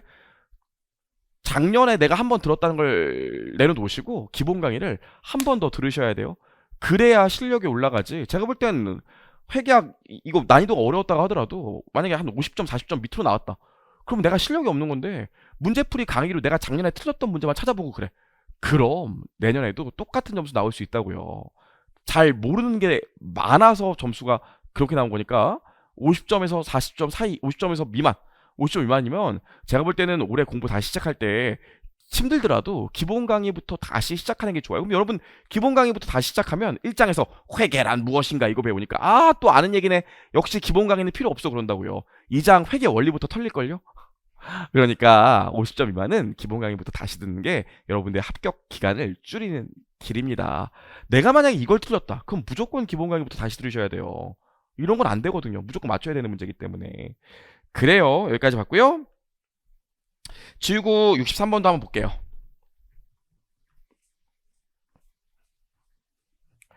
지우고 63번을 보시면 도소매업을 영위하는 주 강평은 X1년 초에 건물을 만원에 취득했고 내용에서 블라블라 나와 있고요. 다음과 같다. 처음에는 건물을 유형자산 재평가 모형으로 분류하는 경우와 아니구나. 유형자산 재평가 모형으로 분류하는 경우랑 투자부동산 공정가치 부용으로 분류한 경우에 X2년도에 당기손익을 물어봤습니다. 갑자기 또 문제가 쉬워졌죠. 그렇죠? 그럼 이것도 마찬가지예요. 유형자산 재평가 모형을 쓴다고 하면 만원이고요.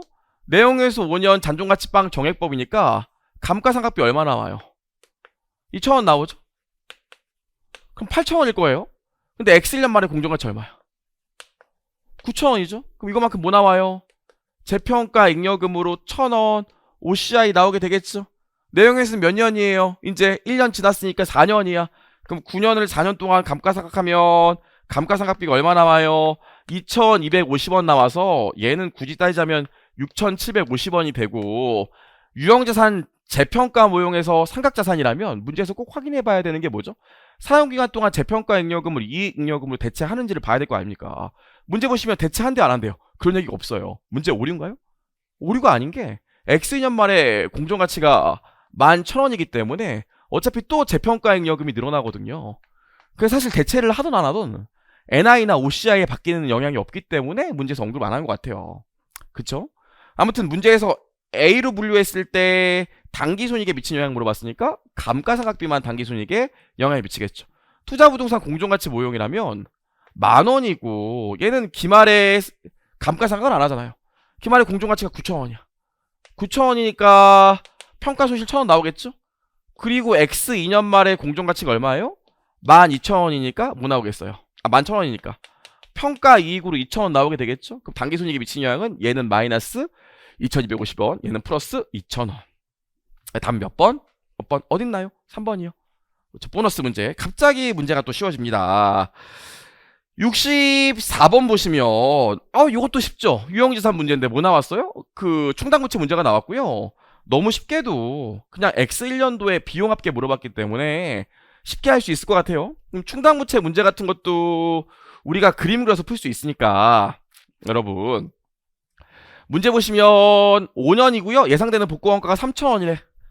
그럼 예상되는 복구원가를 현재가치 해주셔서 요 시점에 복구 충당부채가 얼마인지 계산해 봐야겠죠? 적절한 이자율은 몇 프로예요? 7%고 현가계수 0.7130 나와 있으니까 얘에서 얘 곱하면 기초에 복구 충당부채가 나오겠죠? 얼마 나와요? 2, 1, 3, 9 나오고요. 지출액 얼마 있어요? 문제 보시면 지출액이 13,000원 있으니까 유형자산 얼마 나와요? 15,139원 나오겠죠. 잔존가치 얼마예요? 1,000원. 그래서 이렇게 5년 동안 생각하는 거 아닙니까? 괜찮을까요? 그럼 비용 합계라는 게 뻔하죠. 일단 여기서 이자 비용 나오겠죠. 그럼 이자 비용 어떻게 계산해? 2139 곱하기 유효이자율 7% 곱하면 이자가 나와서요. 이게 아마 150원 될 거고요. 얘는 어떻게 하면 돼요? 또 헷갈리면 안 돼요. 감가상각비 나올 건데 굳이 식을 쓰자면 15139 빼기 1,000원 아닌가? 여기서 뭐 해줘야 돼? 내용에서 5년이잖아요. 헷갈리면 안 돼. 그래서 하면 감가상각비가 2, 8, 2, 8 나와요. 두 개 더한 게 답. 그 답은 몇 번? 3번. 괜찮겠죠? 여기까지는 많이 힘들었지? 쉽게 낼게 이렇게 낸 것 같고요. 65번은 그냥 일반적인 기타 포괄손익에 미치는 영향 물어봤고요. 문제가 어렵지 않아요. 그래서 이런 문제 나오면 어떻게 하면 빨리 풀 수 있는지 아세요? 그냥 순 확정급여 채무로 두 개 합쳐서 풀면 빨리 풀 수 있어요. 저는 티계정을 이용해서 풀거든요. 이 문제 같은 경우에는 우리가 순 확정급여 채무에 티계정을 한번 그려보면 돼요. 화면에 그리면 좋은데 화면이 좁으니까 볼게요. 자, 봐봐. 우리가 순 확정급여 채무의 티계정을 그려볼 거예요. 그럼 기초 순 확정급여 채무가 있고요. 근무 원가가 있고요. 이자 비용이 있을 거예요. 그 다음에 여기 뭐? 기여가 있을 거예요. 확정급여 채무랑 사회적임차의 티계정을 합치면 이렇게 돼. 지급액은 양쪽에 나오기 때문에 순 확정급여 채무의 티계정을 그리게 되면 지급액은 고려할 게 없어요. 그럼 여기 기말 금액이 나오게 됩니다. 그래서 마지막에 대차를 맞추면 그게 뭐가 나와요? 대차? 그게 OCI 나오는 거 아니겠어요? 여기에 숫자만 뿅뿅뿅뿅 넣어주면 돼요. 그럼 숫자를 뿅뿅뿅 넣어주면 기초에 얘에서 애 빼면 순 확정급여 채무가 3만원 있었고요. 기말에는 8만원 있었죠? 그럼 여기 봐봐요. 여기 3만원. 여기 얼마? 8만원. 이렇게 되겠죠? 여기까지 하고 나서 문제 보시면 퇴직금 지급액이 있지만 지급액은 고려할 필요가 없고 근무원가는 고려해야 돼요. 그럼 근무원가 얼마입니까? 6만원. 그 다음에 사회적립자산 기여금 기말 납부했어요. 2만원. 얘가 기말에 납부했으니까 이자 비용에는 영향을 안 미치겠죠? 끝이에요. 그럼 우리 이자 비용 구해야 되는데 이자율 몇 프로? 10%. 그럼 기초장부금액에다 이자율 10% 때리니까 얼마? 3,000원. 그럼 대차를 맞추면 OCI가 얼마 나와요?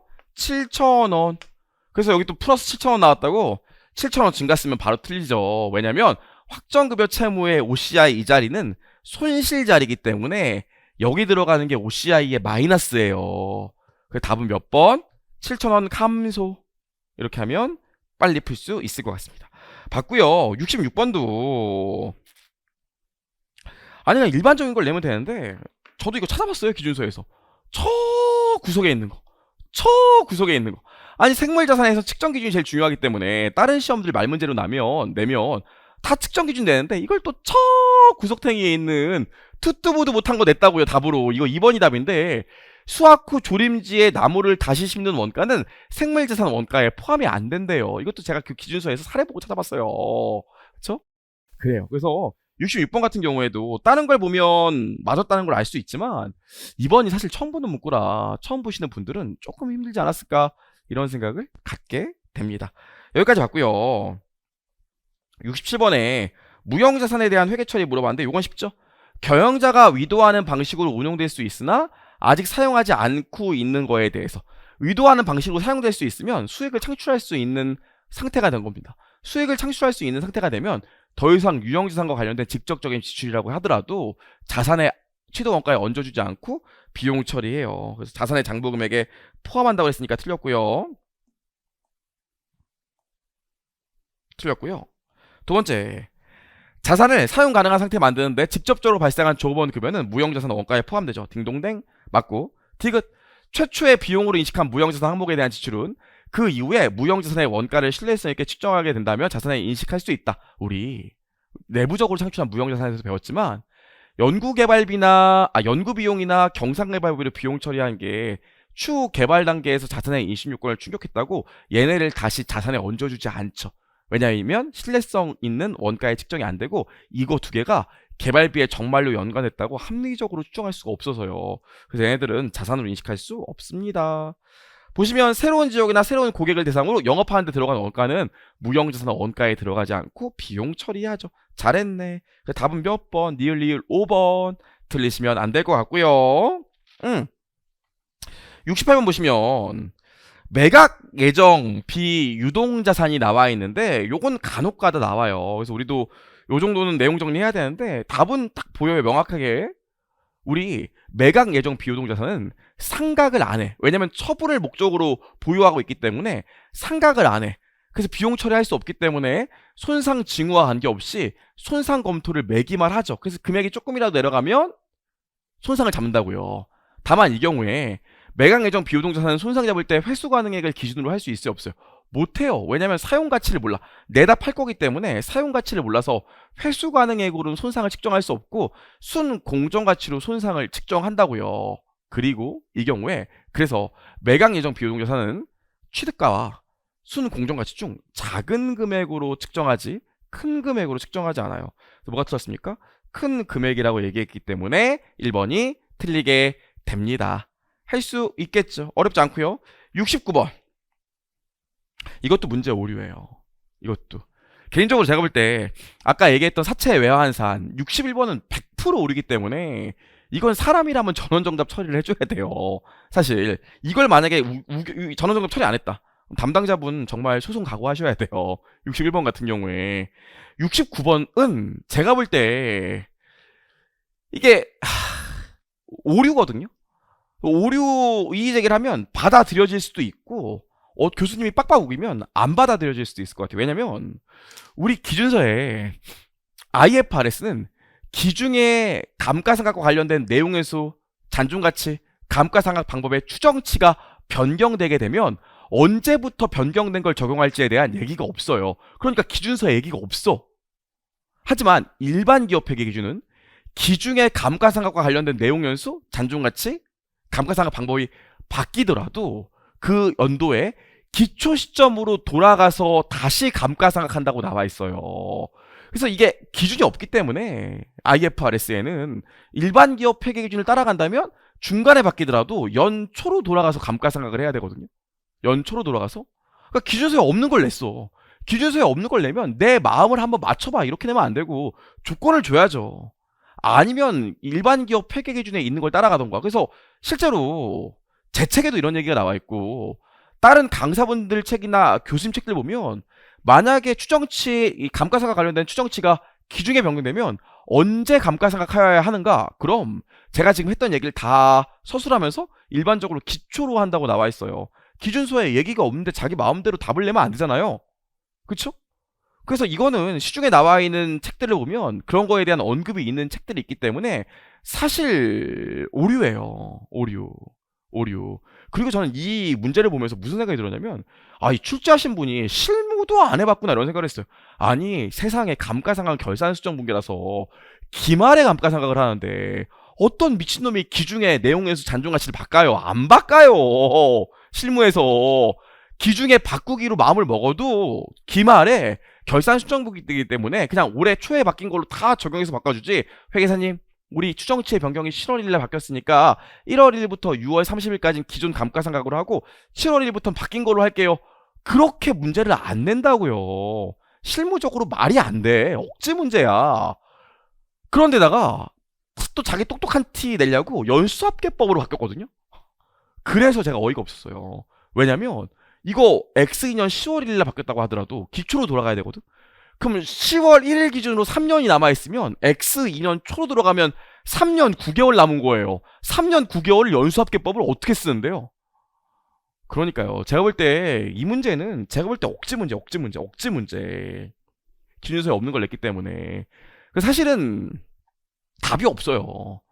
근데 이 출제자의 의도대로 꾸역꾸역 9월 말일까지는 기존 걸로 감가상각하고 10월 1일부터는 3년으로 연수합계법을 하면 답은 나와요. 답은. 근데 그게 억지라니까요. 기준서에 없는 얘기잖아. 그래서 제 생각에는 이건 사실 이의제기를 받아들여 줘야 될 것 같은데, 만약 이걸 이의제기 안 받아들여줬다 그럼 개인적으로 교수님이 아직도 세신 분이다 이렇게 생각하면 될 것 같아요. 개인적으로 이거 안 받아들여 주잖아요. 이거 소송하면 우리가 이겨요. 그렇습니다. 한번 주제 넘었지만 얘기를 좀 해봤고요. 이런 문제 내면 안 돼. 이런 문제. 그래서 회계사나 세무사나 이런 문제 보면 이런 문제는 안 내요. 간혹가다 자본적 지출이 있을 경우에는 자본적 지출 이후에는 이전까지는 감가상각을 하고 이후에는 바뀐 방법을 하죠. 그건 자본적 지출이라서 유형자산 자체 장부금액이 변경되니까 그렇게 하는 거고, 얘는 자본적 지출도 없기 때문에 이렇게 문제를 낼 수가 없어요. 그런 것들도 유명 강사, 교수님 책들 보면 다 서술이 되어 있습니다. 그래서 이 문제는 풀어드리지도 않을 거예요. 문제 자체가 오류예요. 나와 있고요. 70번 우리 뭐 나왔습니까? 70번 보시면 지금 교환 나와 있죠. 교환. 한국은 간평과 한국은 교환하였고요. 교환 거래에서 한국의 유형자산의 공정가치가 간평의 공정가치보다 더 명백하대요. 이게 더 명백하대. 그럼 한국 입장에선 내가 준 거의 공정가치가 명백하니까 회계 처리를 2개를 꽂는 거고, 간평의 입장에선 내가 받아온 거의 공정가치가 명백하니까 회계 처리를 1개로 끊는 거예요. 그리고 간평은 한국한테 추가로 현금을 받았대. 얘는 현금을 이렇게 3,000원 받았대요. 이 경우에 양쪽에 처분손익 물어봤습니다. 그럼 어렵지가 않은 게, 우리 간평 입장에서 보면 회계 처리를 1개로 끊어요. 그럼 내 구자산 장부금액이 10,000원짜리고요. 신자산 들어와. 근데 내가 받은 거에 공정가치를 추정하는 거야. 받은 거에 공정가치 얼마예요? 7,900원이죠? 거기다 난 모두 받았어요. 간평 입장에서는. 현금도 받았잖아요. 3,000원. 그쵸? 그럼 이렇게 하게 되면 대차가 어디가 빵꾸입니까? 대차가 여기가 빵꾸죠? 얼마? 900원만큼? 그럼 나는 교환 이익. 강평 입장에서는 이익이 900원 나와야 되고요. 한국 입장에서 내가 준 거에 공정가치가 명백하니까 나눠서 끊으셔야 돼. 그럼 한국 입장에서는 구자산 어떻게 돼? 한국 입장에선 구자산 8,000원이 없어지고요. 신자산 어떻게 돼요? 내가 준 거에 공정가치니까 7,900원 들어오죠? 그리고 내가 현금 추가로 줬다고요. 3,000원을. 내가 준 거에 공정가치가 명백할 경우엔 회계 처리를 교환한 거랑 현금 준 거랑 나눠서 끊기 때문에 여기 신자산이 3,000원 오게 됩니다. 그럼 어디가 빵꾸야? 여기가 빵꾸죠? 100원만큼 모아놔요. 교환으로 인한 처분, 손실이 나오게 되죠. 그래서 제공받은 자산의 공정가치가 명백할 경우에는 회계 처리가 1개, 제공한 자산의 공정가치가 명백할 경우에는 회계 처리를 2개, 이렇게 알면 헷갈리지 않아요. 그래서 답은 몇 번입니까? 답은 4번이죠. 1번 문제를 보면 지금 기초, 기말, 재료비, 제공품, 제품 나와 있고, 매출 나와 있고, 매출 총 이익률 나와 있고, 매입액, 노무원가 발생액, 그 다음에 OH 나와 있는데 지금 예정 배분을 물어봤거든요. 예정 배분. 그럼 이 문제는 여러분 어떻게 푸는 게 제일 좋아요? 저랑 한번 해보시면, 자, 왕티 계정을 그리는 게 좋겠죠? 왕티 계정을 그리면 지금 기초가 요거 3개 있으니까 요거 3개 다 더하면 기초가 22,000원 있어요. 그 다음에 기말 보시면 요거 3개 다 더하면 되니까 얼마 나옵니까? 3만, 나 왜 암산이 안 돼요, 여러분. 이게 술 많이 드시면 안 됩니다. 얼마 나와요? 여기 23,000원 나와요. 그런 다음에 여기 매입이 지금 얼마? 매입이 3만원이고, DL이 얼마예요, 지금? 2만원이야. 근데 우리가 지금 OH를 모르겠다는 거예요, OH를. 다만, 노무원가 시간당 20원인데, 노무원가가 2만원 발생한 거 보니까, 실제 노무 시간은 얼마 있었던 거예요? 1000시간 있었던 거죠. 요 캐치하시고, 그럼 지금 여기 기초 기말 다 나와있고 매입, DL, OH 들어간다면 여기 매출원가 나와야 되잖아요. 근데 문제 보시면 지금 매출액이 얼마? 9만원인데 다행히도 매출 총 이익률을 줬습니다. 매출에서 1 마이너스 매출 총 이익률 곱해주면 매출원가로 돌아가잖아요. 이렇게 하면 매출원가로 돌아가겠죠. 괜찮을까요? 그래서 이렇게 역산을 하면 요게 14,000원 나온다고요. 제조간접비 OH가. 그럼 지금 OH는 실제 노무 시간에다가 예정 배부율을 곱해주면 되니까 예정 배부율은 얼마? 14 나오게 되겠죠.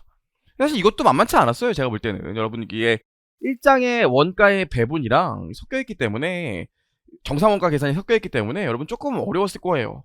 여기 나와있고 72번은 직접 배분법이라고 나와있어요. 직접 배분법 보면 서로가 서로에게 지급한 건 무시잖아요. 무시. 그럼 S1 6만원이고 S2 3만원이에요. 요거야 뭐. 이렇게 하면 되니까 문제에서 P2에 배분될 원가를 물어봤거든요. 오, 꿀이야. 그럼 P2에 배분될 원가는 일단 S1에서 6만원이 발생하는데 직전법이기 때문에 서로가 서로한테 준 거 무시하고 얘만 계산하면 되잖아요. 그럼 전체로 30시간이랑 18시간 하니까 48시간 있었는데 P2한테 배분된 건 18시간 나와 있고요. S2 3만원 나와 있는데 요것도 다 합하면 160W랑 240W 하니까 얼마입니까? 400W죠? 그 중에서 P2에 간 거는 240이잖아요. 그럼 이렇게 계산하면 얼마 나와요? 이렇게 계산하면 요 금액이 나오게 돼요. 한 줄짜리 문제. 이건 뭐 맞출 수 있을 것 같고요. 73번은 어렵지 않은데 여러분이 문제를 잘못 읽으면 물량이 또 헷갈려요. 이 물량이 헷갈릴 수 있는 문제거든요. 지우고 보시면, 자 지워봐요. 자 우리 여기다 써봅시다. 기초 얼마 있어요? 60. 단기 투입이 얼마예요? 착수가 300이에요. 근데 문제 보시면 뭐라고 나오냐면 진짜 웃긴 게 이렇게 나와있다고. 여기 문제 뭐라고 했어요? 단기 착수한 것 중에서 완성된 게 200이래요. 그럼 아무 생각 없이 문제를 풀면은 올해 완성된 게 200있구나 이렇게 생각한다고요. 아니, 올해 착수된 것 중에서 200개가 완성됐대요. 그럼 기초건 어떻게 됐겠어요? 기초는 당연히 올해 완성이 됐겠죠. 그러니까 올해 완성된 게 기초 60개랑 단기 착수된 것 중에서 완성된 게 200개가 있기 때문에 총 완성 수량이 260이에요. 제가 볼 때는 요걸 정확히 캐치하는 게 제일 중요했어요. 여기까지 하고 나서 지금 기말 얼마 있어요? 기말에 80 있거든요. 여기까지 하고 나면 올해 공손 수량이 얼마인 줄 알 수 있어요? 올해 공손 수량이 20이에요. 공손 수량 20개를 정확히 찾는 게 제일 중요했고 나머지는 우리 그림 그려보면 되죠. 그럼 우리 60개가 기초에 완성됐고요. 올해 착수된 거 200개가 있는데 얘는 하나도 올해 완성이 안 됐겠죠. 근데 얘는 어떻게? 올해 기초에 몇 프로? 기초에 70%까지 완성되고 나머지는 올해 들어갔겠죠. 그 다음에 기말 몇 개 있어요? 80개 있는데 얘는 50%까지 완성됐대요. 근데 검사 언제 했대요? 문제 보시면 검사 80% 요때 했다고 나와 있으니까 검사 합격 수량은 얼마? 260개예요. 여기까지 괜찮죠? 문제 보시면 검사 합격 수량의 5%를 정상 공손으로 본다고 했으니까 여기다 5% 때리면 몇 개 나옵니까? 요게 아마 260 곱하기 0.5 하니까 13개 나와요. 그럼 전체 공손 수량이 20개인데 정상 공손이 13개니까 비정상 공손 몇 개? 7개. 근데 이게 아마 요거를 캐치 못하셨으면 답이 계속 안 나왔을 겁니다. 그래요. 쉽지 않았죠. 처음 보는 입장에서는 쉽지 않았을 수 있어요. 자, 그 다음에 74번. 와, 74번은 여러분이 제일 원가에서 싫어하는 게 뭡니까? 표준원가 계산이죠. 표준원가 계산인데 이게 진짜 만만치 않게 나왔어요. 왜냐면 구입량이랑 사용량을 또 구분해서 물어봤거든요. 선 넘었죠. 선 넘었어요. 그렇죠? 그래서 이 문제 보시면 제가 혼자 이게 해설하다 보니까 그 실제 수업할 때는 이런 거 해답 같은 거 안 적어오고 그냥 푸는데 혹시 혼자 해설하다가 실수하면 여러분들 할 수 있으니까 볼게요. 우리 뭐 있어요? 구입량 AP, 그 다음에 구입량 AQ, 여기 SP 나와 있고요. 보시면 요거 얼마? 5원이라고 나와 있습니다. 5원. 그리고 지금 SP 얼마예요? 3원이에요. 6원 하면 안 돼. 3원이에요. 그래서 요 차이가 지금 얼마 있대요? 요 차이 보시면 3,000원이 유리입니까? 분리입니까? 보시면 분리. 그럼 얘보다 얘가 3,000원 더 많아야 되는 거 아니겠어요? 그럼 우리 역산하면 얼마 나와요? 역산하면 실제 수량이 1,500개인 걸 알 수 있어요. 실제 수량이 1,500. 괜찮을까요? 물론 1,500개가 아니라 1,500kg겠죠. 1,500kg가 나왔어요. 여기까지 하고 나서 그 다음 우리 또 뭐 해줘야 돼? 이 구입량이 아니라 사용량 기준으로 AQ, SP, 사용량 기준으로 SQ, SP 잡아야겠죠? 그럼 일단 이거 3원인 거 우리 알아. 이거 얼마야? 3원이고요. 실제로 800개 생산했지만 표준 수량이 한 개 생산할 때마다 2kg씩 들어간대요. 이게 SP 거라고요. 괜찮을까요? 요렇게 하면 요 차이가 또 얼마예요? 문제 보시면 요 차이가 능률 차이인데 능률 차이가 600원 유리죠. 600원 유리니까 이거보다 이게 900원 유리니까 이거보다 이게 900원 적어야 된다고요. 그럼 역산하면 이거 얼마 나와? 역산하면 1300kg 나와요. 실제 사용량이. 여기까지 하고서 물량 봐봐. 원재료 물량 보면 문장 보면 올해 X년 초에 영업을 개시했기 때문에 원재료 보면 기초는 없어요. 근데 올해 매입한 게 얼마? 1,500 있다고요. 근데 올해 지금 생산한 게 실제 쓴 게 얼마예요? 1,300이죠? 그럼 남아있는 재고가 얼마겠어요? 200. 다음 몇? 200kg. 그쵸? 개인적으로 이 정도면 되게 어렵죠. 왜냐면 이거 물량으로도 따라가야 되고 재료비랑 이걸 다 분리해놨기 때문에 이거 처음 봤을 때 그냥 단순히 AQ, AP 그냥 이거 구분 없이 구입량이랑 사용량이랑 구분 없이 문제를 풀었으면 답도 안 나오고 막 힘드셨을 거예요. 어려웠어요. 자, 여기까지 봤고요. 5번, 75번. 야, 전 개인적으로 75번도 아니 이걸 왜 이렇게 아마 이런 생각이 들었어요. 75번도. 일단 75번 보시면 우리 제품 티계정을 한번 그려볼게요. 지금 1분기의 제품 티계정을 그려보고 2분기의 제품 티계정을 1분기, 2분기 좁네. 1분기, 2분기의 제품 티계정을 물어보면 기초엔 없었죠. 왜냐면 X 1년 초에 영업을 개시했다고 나와 있으니까. 근데 문제 보시면 올해 생산한 게 500이라고요. 문제 보시면 올해 판매량이 400이라고 1분기에 나와 있으니까 1분기 기말에 10,000개 남아 있을 거예요. 요게 그 다음 분기 기초로 가니까 100 있고 몇 개 생산했어요? 800개 생산했어요. 근데 몇 개 팔렸대요? 750개 팔렸다니까 기말에 150개 있을 거라고요. 여기까지는 지금 물량을 구분해 놔야 해당되는 문제를 풀 수가 있어요. 그럼 봐봐요. 우리 아시겠지만 여기 변동원가 계산하에 영업이익이 있고 전부원가 계산하에 영업이익이 있으면 기말 재고예산에 들어가 있는 고정제조간접비는 더해주고 기초 재고예산에 있는 고정제조간접비는 빼줘야지 요 두 개 차이가 딱 나오죠. 그쵸? 문제 보시면 지금 뭐라고 나와 있습니까? 1분기에 전부원가 계산하에 영업이익이 7,000원이고요. 변동원가 계산하에 영업이익이 5,000원이야. 근데 이거 없다고요. 그쵸? 그럼 여기 얼마야? 기말에 들어가는 요 금액이. 이게 2,000원이겠죠? 어렵지 않죠? 2,000원일 거예요. 근데 기말에 지금 재고에서 몇 단위 남아있어요? 100단위 남아있잖아요. 그럼 이거 100단위 남아있으니까 요거 100단위에서 요거 얼마 나와요? 뭐 20 나올 거예요. 단위당 고정제조가족비가. 자, 여기까지 하고 나서 이제 2분기로 가보죠. 그럼 2분기로 가면 2분기에 변동원가 계산하의 영업이익은 6,000원이고요. 전부원가 계산하의 영업이익은 얼마예요? 8,500원이라고 나와 있어요. 요거 계속 계산해 보면 우리 2분기에 어떻게 됩니까? 요게 이렇게 오게 되니까 2,000원 빠지겠죠? 그 기말 더해줘야 될 거 아닙니까? 기말. 그럼 계산하면 기말 OH는 여기 얼마 나와요? 여기 역산하면 4,500원 나오겠죠? 여기까지는 괜찮을까요? 4,500원 나올 거예요? 근데 기말에 보시면 4,500원 나와있고 기말 재고 얼마야? 150이잖아요. 그러면은 4,500원 기말 재고자산에 고정제조간접비가 4,500원 있는데 150단위에 있다고요. 그럼 한 단위당 고정제조간접비가 2분기에는 얼마 배분된 거예요? 30단위 배분된 거예요. 괜찮을까요? 근데 실제로 2분기에 생산량이 몇 단위입니까? 800단위죠? 그럼 800단위가 있는데 개당 30원씩 배분됐으니까 실제로 올해 발생한 고정제조간접비는 얼마? 30원에 800단위 곱해서 24,000원이요. 와, 어렵죠. 어렵습니다. 어려워요. 여기까지. 그래서 물량 흐름을 나누면 이렇게 되는데 여러분 캐치하기가 쉽지 않았을 거예요. 그래서 제가 볼 때 74번이나 75번은 어렵습니다. 어려워요. 생각을 보시면 되고.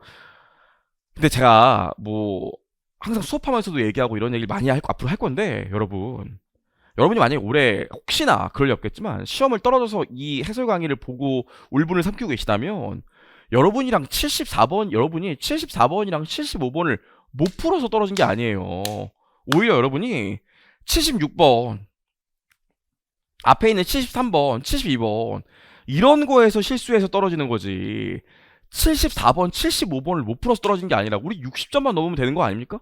근데 대부분의 학생들이 40점을 못 넘어갖고 시험에 떨어지는 거 아니에요. 그래서 제가 말씀드리고 싶은 게 이번에 아쉽게 떨어졌어. 한 문제 두 문제 차이로 꽈락으로 떨어졌어. 한 문제 두 문제 차이로 뿅락으로 떨어졌어. 그래서 이를 갈고 있는데 봤더니 내가 74번이랑 75번 같은 문제를 못 풀었어. 아, 역시 보수적으로 공부해야지. 범위를 늘려갖고 74번 75번 이렇게 어려운 문제까지 내가 다 맞출 수 있도록 보수적으로 공부해야지. 아니에요.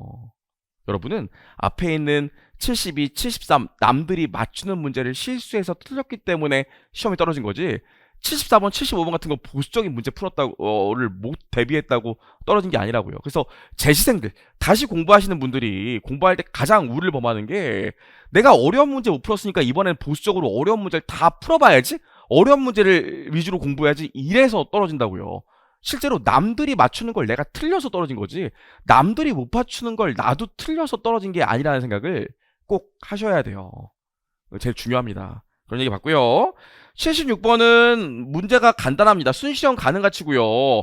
지금 부산물이잖아요. 우리 부산물은 어떻게 해요?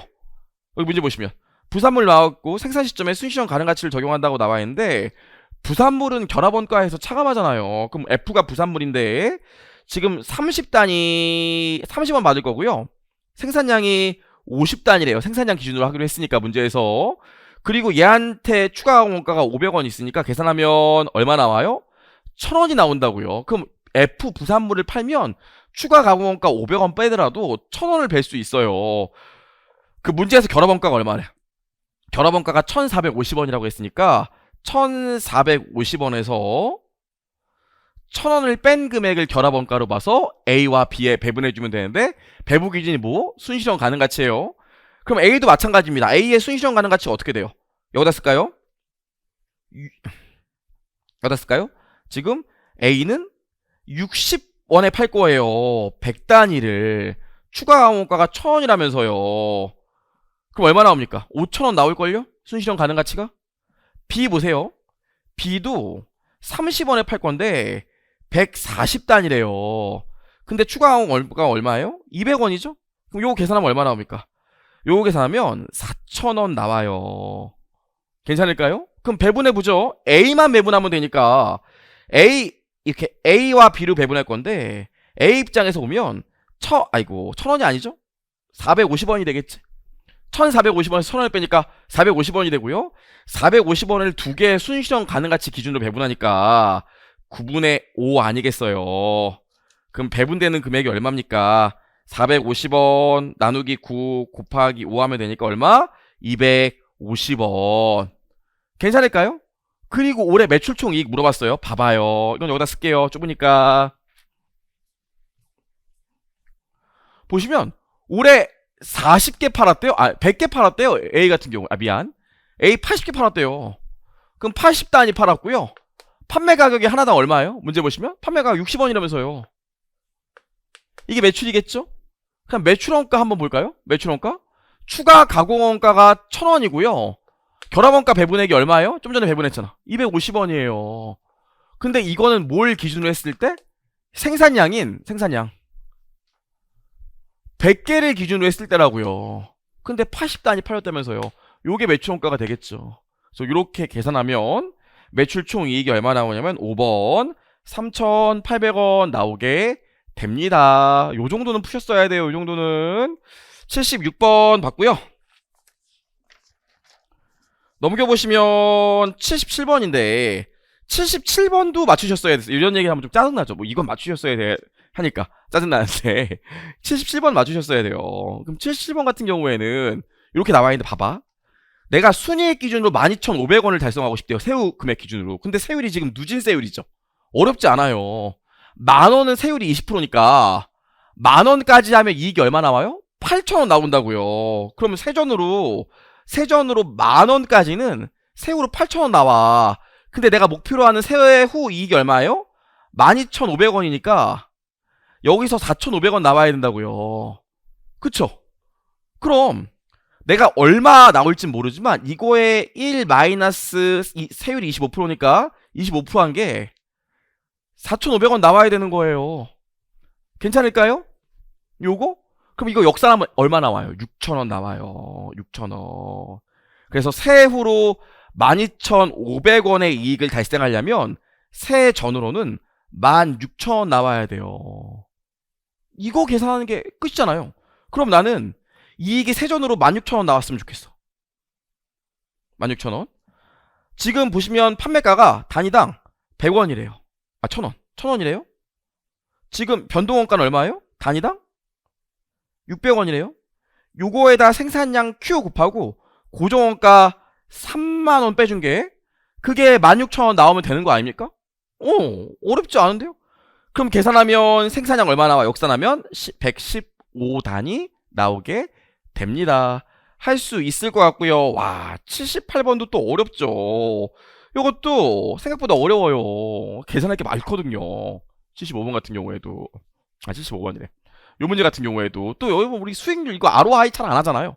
저도 잘 안 하는데 ROI 일단 문제에서 지금 ROI 이거 물어봤는데 ROI는 영업이익에서 우리 자산 나눈 거예요. 자산 괜찮을까요? 물론 평균 영업자산이겠죠. 평균 영업자산 나눈 거라고요. 그쵸? 요 정도 식은 우리가 알아야 접근할 수 있는데 그래도 어려울 거예요. 일단 하나씩 좀 해보면 우리가 X사업부의 ROI는 좀 알 수 있을 것 같은데 X사업부의 ROI가 몇 프로라고 그랬습니까? 15%죠? 근데 X사업부의 영업이익은 몰라. 근데 뭔 알고 있어요? 평균 영업자산이 7만원이라는 거 알 수 있잖아요. 그럼 역산하면 X사업부의 영업이익이 1,500원이라는 거 알 수 있어요? 1,500원? 괜찮을까? 여기까지 하고 나서 우리 이제 RI 볼게요. 영업이익 RI 볼게요. RI 보시면 지금 뭐라고 나와 있어요? 투자 수익률이 15%야. 그쵸? 그럼 우리 그냥 평균 자산이 나와 있잖아요? 그럼 우리 봐봐요. 수익률 지금 10%라며. 그럼 우리 보시면 내가 지금 영업이익이 1,500원인데 우리 평균 자산이 7만원이고 수익률이 10%니까 계산 얼마 나와요? 3,500원 나와요. 근데 문제 보시면 뭐라고 나와 있습니까? RI 잔여이익. RI가 잔여이익이잖아요. 잔여이익. 그럼 X사업부의 잔여이익이 Y사업부의 잔여이익보다 2,500원 많대요. 그럼 RI Y사업부는 자동적으로 얼마입니까? 얘보다 2,500원 많으니까 2,500원 빼줘서 자연스럽게 1,000원 나오게 되겠죠? 여기까지요. 그럼 우리 지금 영업이익 Y사업부에 영업이익이 있으면 여기서 평균자산 5만원 하고 수익률 0.1 빼준 게 이게 얼마 나와야 돼요? 1,000원 나와야 된다고요. 그럼 계산하면 이거 영업이 얼마나? 와, 6,000원 나와요. 짜증이 확 나는 거죠, 짱. 그쵸? 그럼 우리 뭐 문제에서 뭐 물어봤어요? ROI. Y의 ROI 물어봤잖아요. 영업이 6,000원. 지금 문제 보시면 평균 자산 얼마래요? 평균 자산 5만 원이죠? 그럼 이렇게 계산하면 이거 몇 프로 나와요? 12% 나오게 됩니다. 이것도 쉽지 않아요. 여러분들이 율 같은 거 나오면 사실 자녀이익 이런 분들 잘 안 하고 ROI 잘 안 하기 때문에 쉽지 않은데, 그래서 원가도 4개나 어려운 게 있어가지고 여러분 좀 힘드셨을 거예요. 29번도 계산하면 은근히 안 나옵니다. 29번도 봐봐. 일단 하나씩 우리가 현금 예상 유입액을 계산해보면 일단 11월 판매분 있죠? 5,000원? 얘는 이제 전액 다 들어와야 돼. 11월 판매분 끝났잖아요? 기간이? 다 들어와야 되고, 그 다음에 보시면 우리 뭐 있어요? 12월 판매분이 문제 보시면 3만원 있는데 요것도 지금 뭐 해주셔야 돼? 4분의 3만큼은 들어오게 되겠지? 문제 읽어보시면 복잡하다니까요. 4분의 3만큼. 그 다음에 마지막으로 뭐 해주셔야 돼요?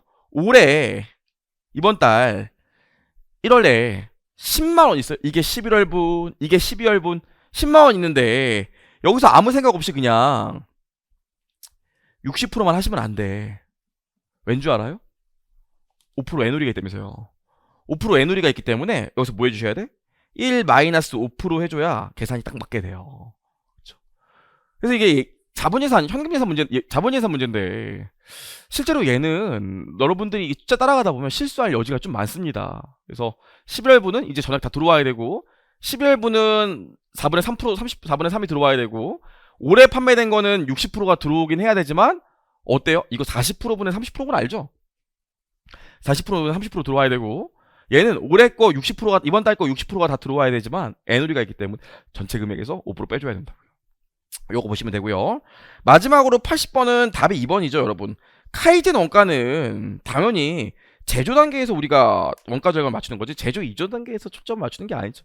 그래서 2번이 답인데 신유형이라서 이 부분도 여러분이 조금 헷갈렸을 것 같아요. 그래서 전반적으로 보면 이번에 감정평가사 회계학 1차는 상대적으로 지엽적인 부분에서도 많이 나왔고 원가도 계산이 꽤 어려운 문제들이 많이 나왔기 때문에 전반적으로 많이 어려웠어요. 만약에 이런 난이도로 시험이 내년에도 나온다면 여러분 어떻게 하셔야 돼요?